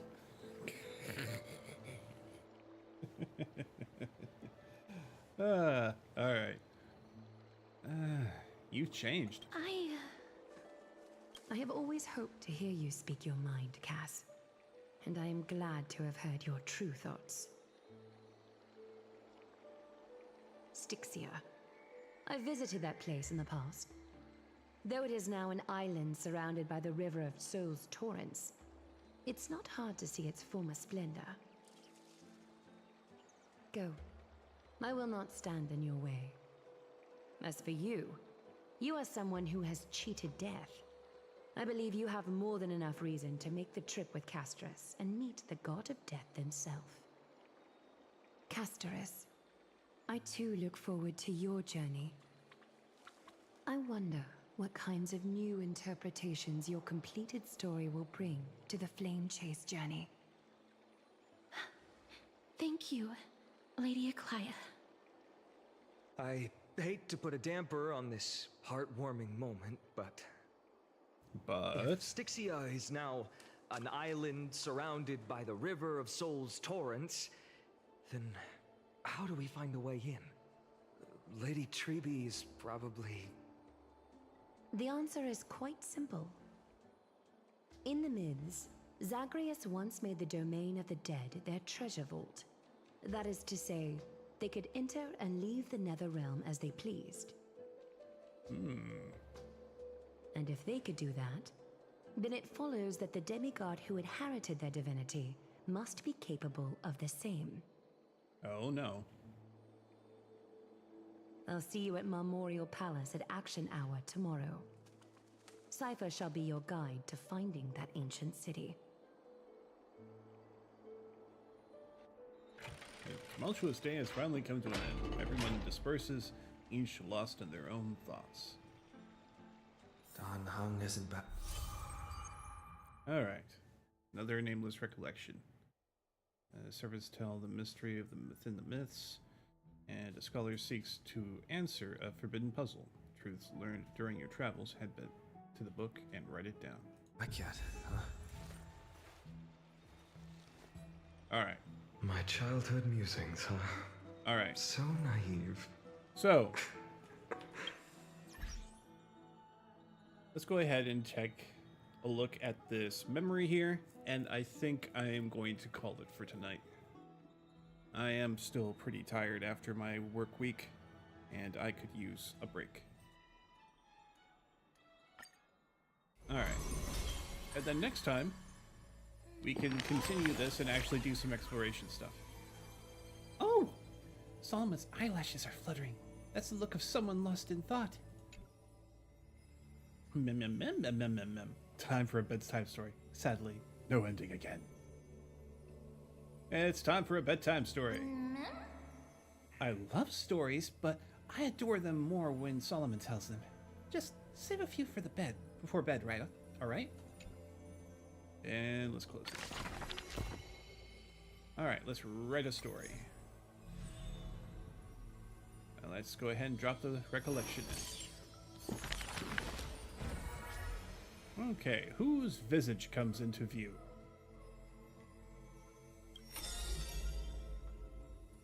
Okay.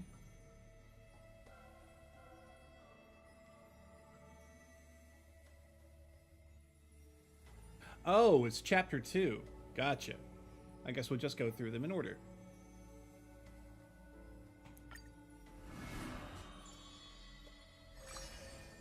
Okay, so now we start chapter 3. Petals of Sword and Weave. A solo lyre sound flows along the streets.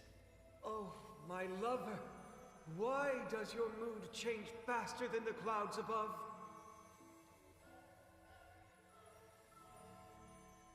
The audience's face is covered in sorrow. Oh, how I wish she has clear eyes that are quick to anger and laughter, and dimples that crease in smiles and frowns. For the maiden he longs for has a body of alabaster and fingers carved by scalpels.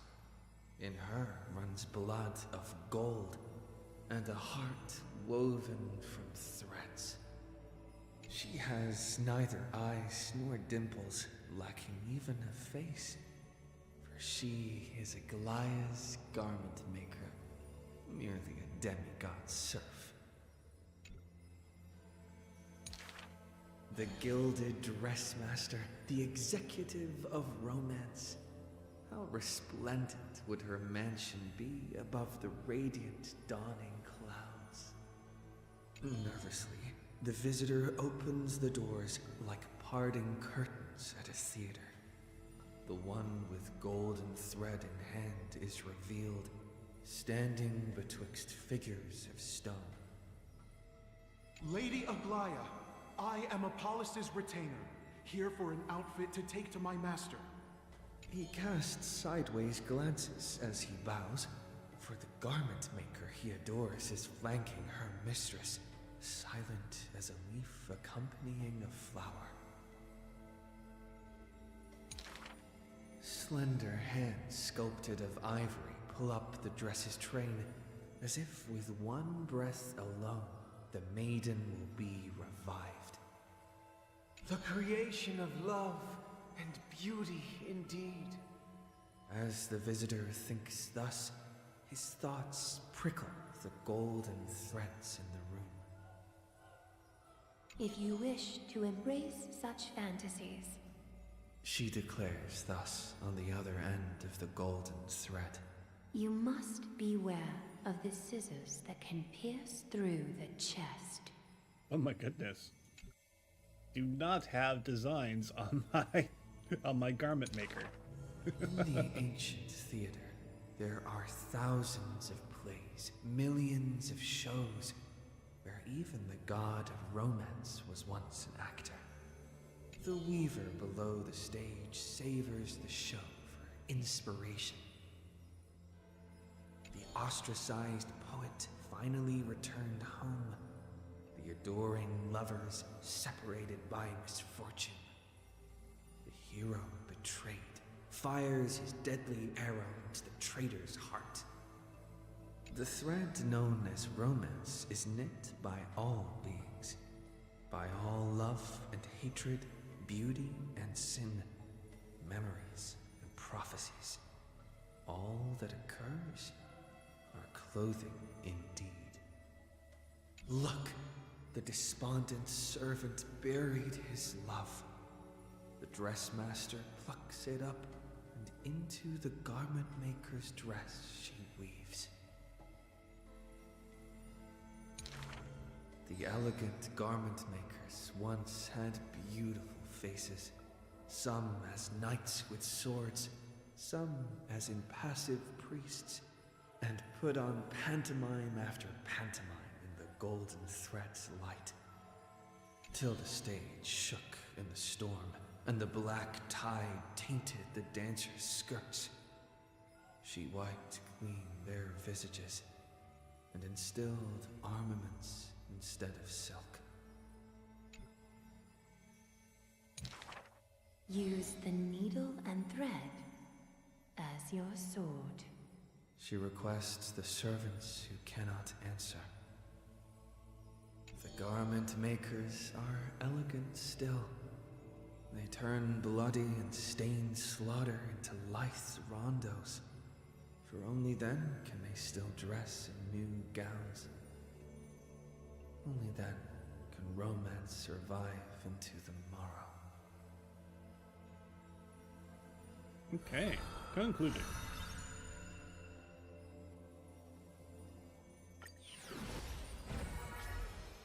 Alright, so we got a couple more of these. I may as well go through them. Alright, now let's go ahead and get on with Mighty's story.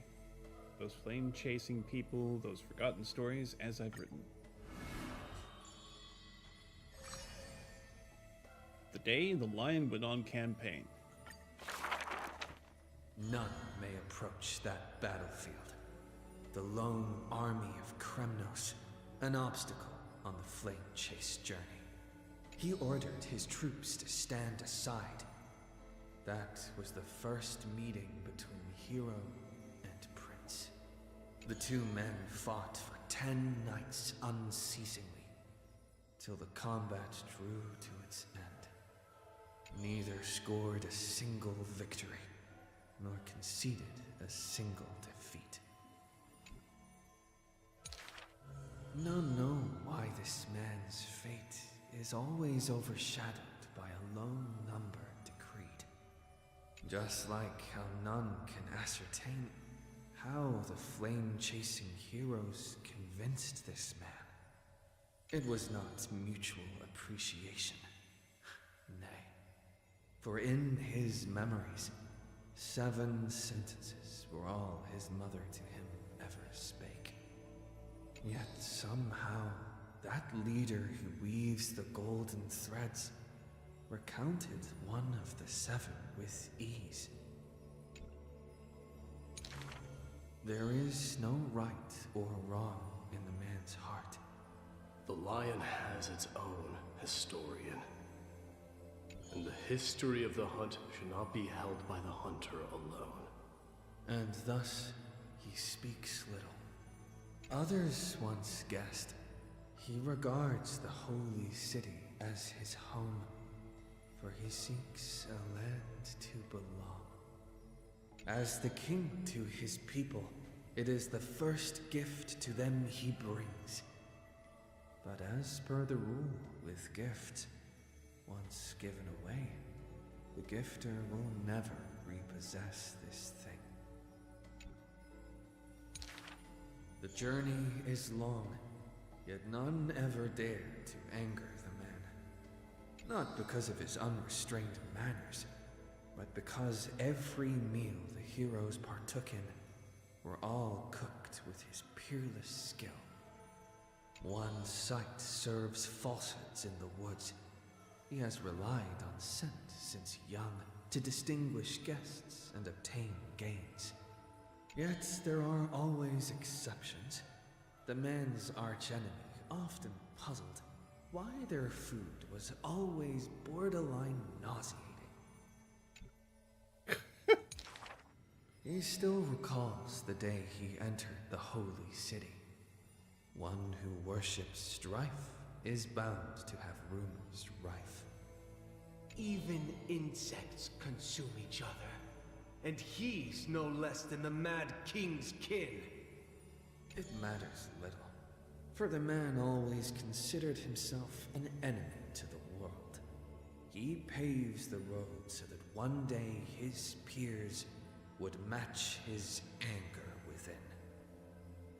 Yet, until the prophecy turned true, none in the holy city he ever did ruin. Alright. Now we have Act 3 done. Alright. And now for Tripios. As I have written. Oh, they have 2 chapters for Trippy. Okay, I'll take them. You shall part with your friends, with your enemies, with others, and with yourself. Tripios, you have already swallowed the fruit of fate. From now on, you shall be as a school of birds without feet, flying towards tomorrow without a moment of repose. The Chrysos War's clamor rises and falls, and when the children reunite, only 3 of them remain. We have heard of a Chrysos heir. The lively child says. That person tears open the barricade of the black tide, aims at the sky, wanting to contain the core flame in a sheath. There will always be warriors like me, who believe in and are willing to protect the tomorrow they prophesize. But the crusading Chrysos heir never returns. The greedy ones then lift the crown with sharp blades, and by power's lethality, they are one by one slain. We remember a group of bards. The taciturn child says. The bards compose songs for the children's prophecy, and along the corpus of the pillar of stone lay their footprints upon which ballads are carved. Though we lack the might of swords and shields, we can take you to walk every part of this world. Till many years later, when the bards all return to their subterranean eternal rest, the children sing the long, long songs, and alone they bear memories of humanity. So yeah, bards, man. Back in the days when the epics were written, bards could end up singing material in excerpts, or they could do like an entire epic. I believe that the Iliad alone would require an entire week to actually be completed from start to finish. It was just that frickin' long.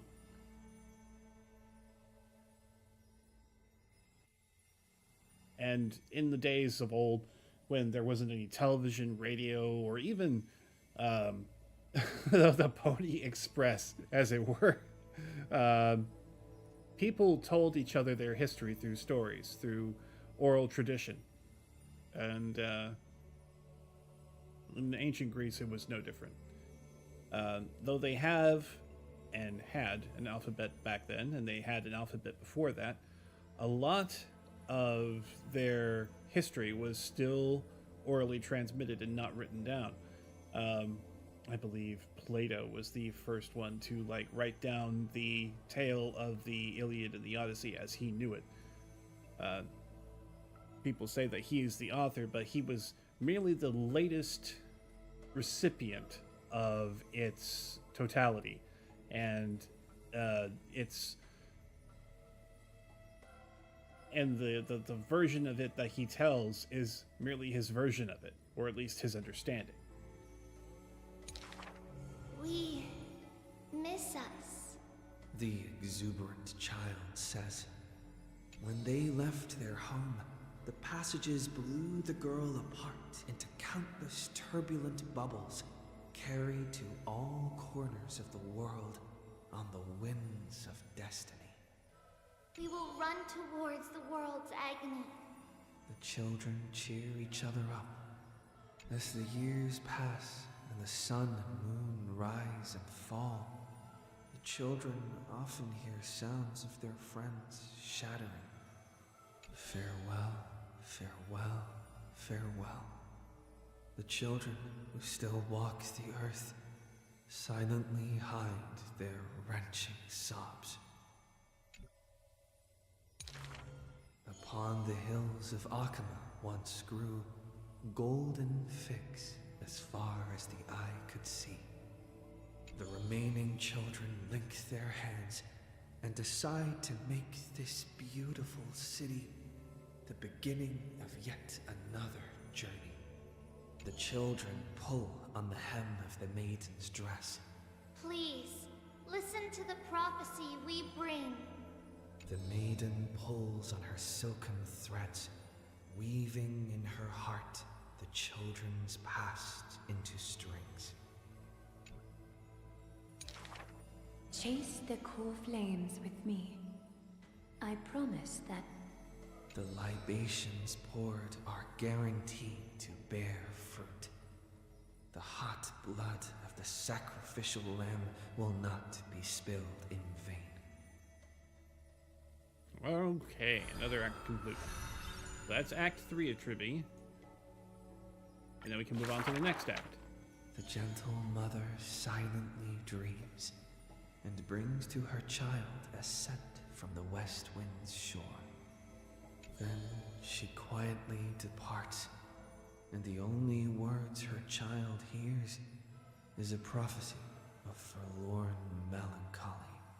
The slumber of titans, the fragmented lullaby, the roar of the guards, all merge into a torrential black tide that carries the first demigod from the past to the future.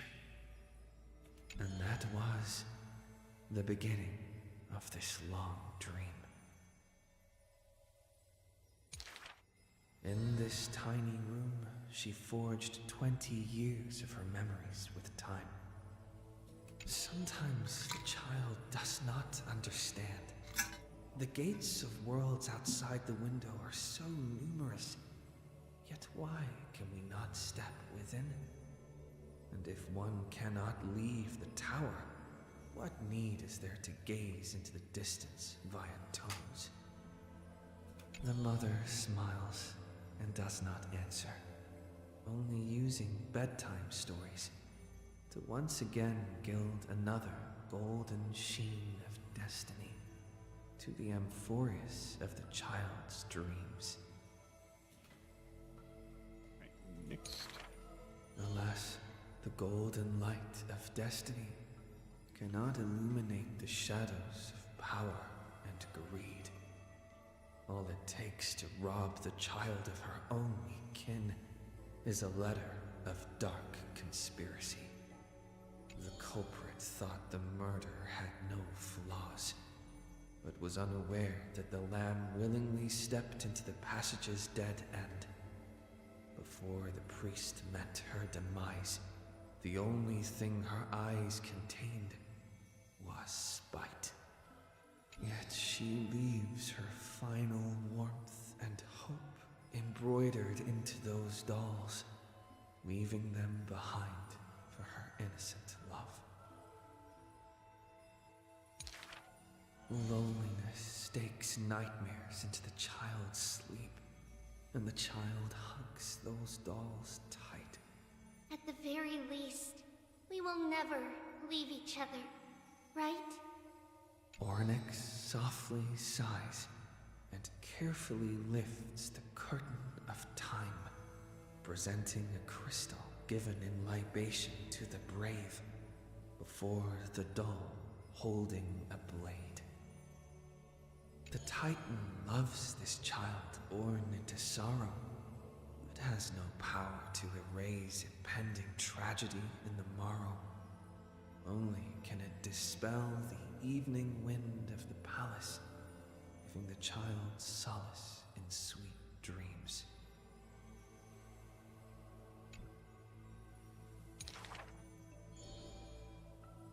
Turn back, chosen one. The Titan's fading proclamation cannot pull back the string of the girl's destiny. All shall bid farewell to one, and that person alone will witness the miracle. In the holy city adorned with falling flowers, the children recall that prophecy, besides their friend that has passed away. But the girl had already passed through thousands of crossroads and continues to sail toward tomorrow. Oh, for that bright spot beyond is the end of the west wind, where flowers bloom in spring.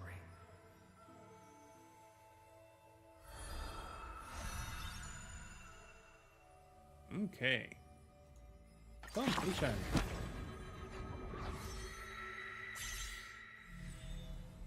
All right, we are just about that much closer. And we've got so many other freaking stories to fill out. And some which only have a single chapter. But we'll have to come back to that another time. All these stories are really, really old, but I haven't had enough of them yet. Oh, that reminds me. I forgot to ask an important question. Solomon, how old are you? I'm a newborn. I'm as old as the world, or I forgot. It doesn't matter. No way. How will I know what gift to get you? Can't you just make something up? But I'm so happy at the moment I stepped into this world and I met you, Solomon. This way, every moment of my life will be recorded by you, Solomon. If you ever write a book about me, it'll be a thick one. Excuse me. What is there for us to talk about if I already know everything? But my past is a crushing weight shrouded in darkness. There's no way I could remember everything. Well, that would make me even happier. It means that there are so many moments worth treasuring that you can't keep track of them all. Alright. It says that we have another story here. But we'll save that for next time. I'll go ahead and collect these. 13 sagas complete so far. Okay. And play chase volume. Alright. Alright, and that's what's going to do it for tonight. I hope you all have had fun, and give me a moment while I check and see who it is that we're going to be rating. Let's see.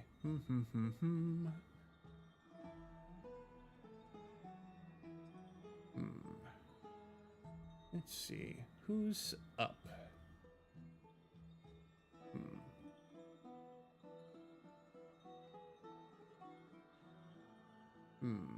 Let's see, now we got... You know what? Let's pay Mike a visit.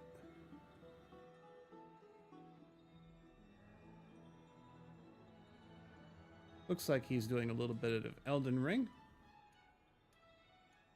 That should be entertaining for y'all.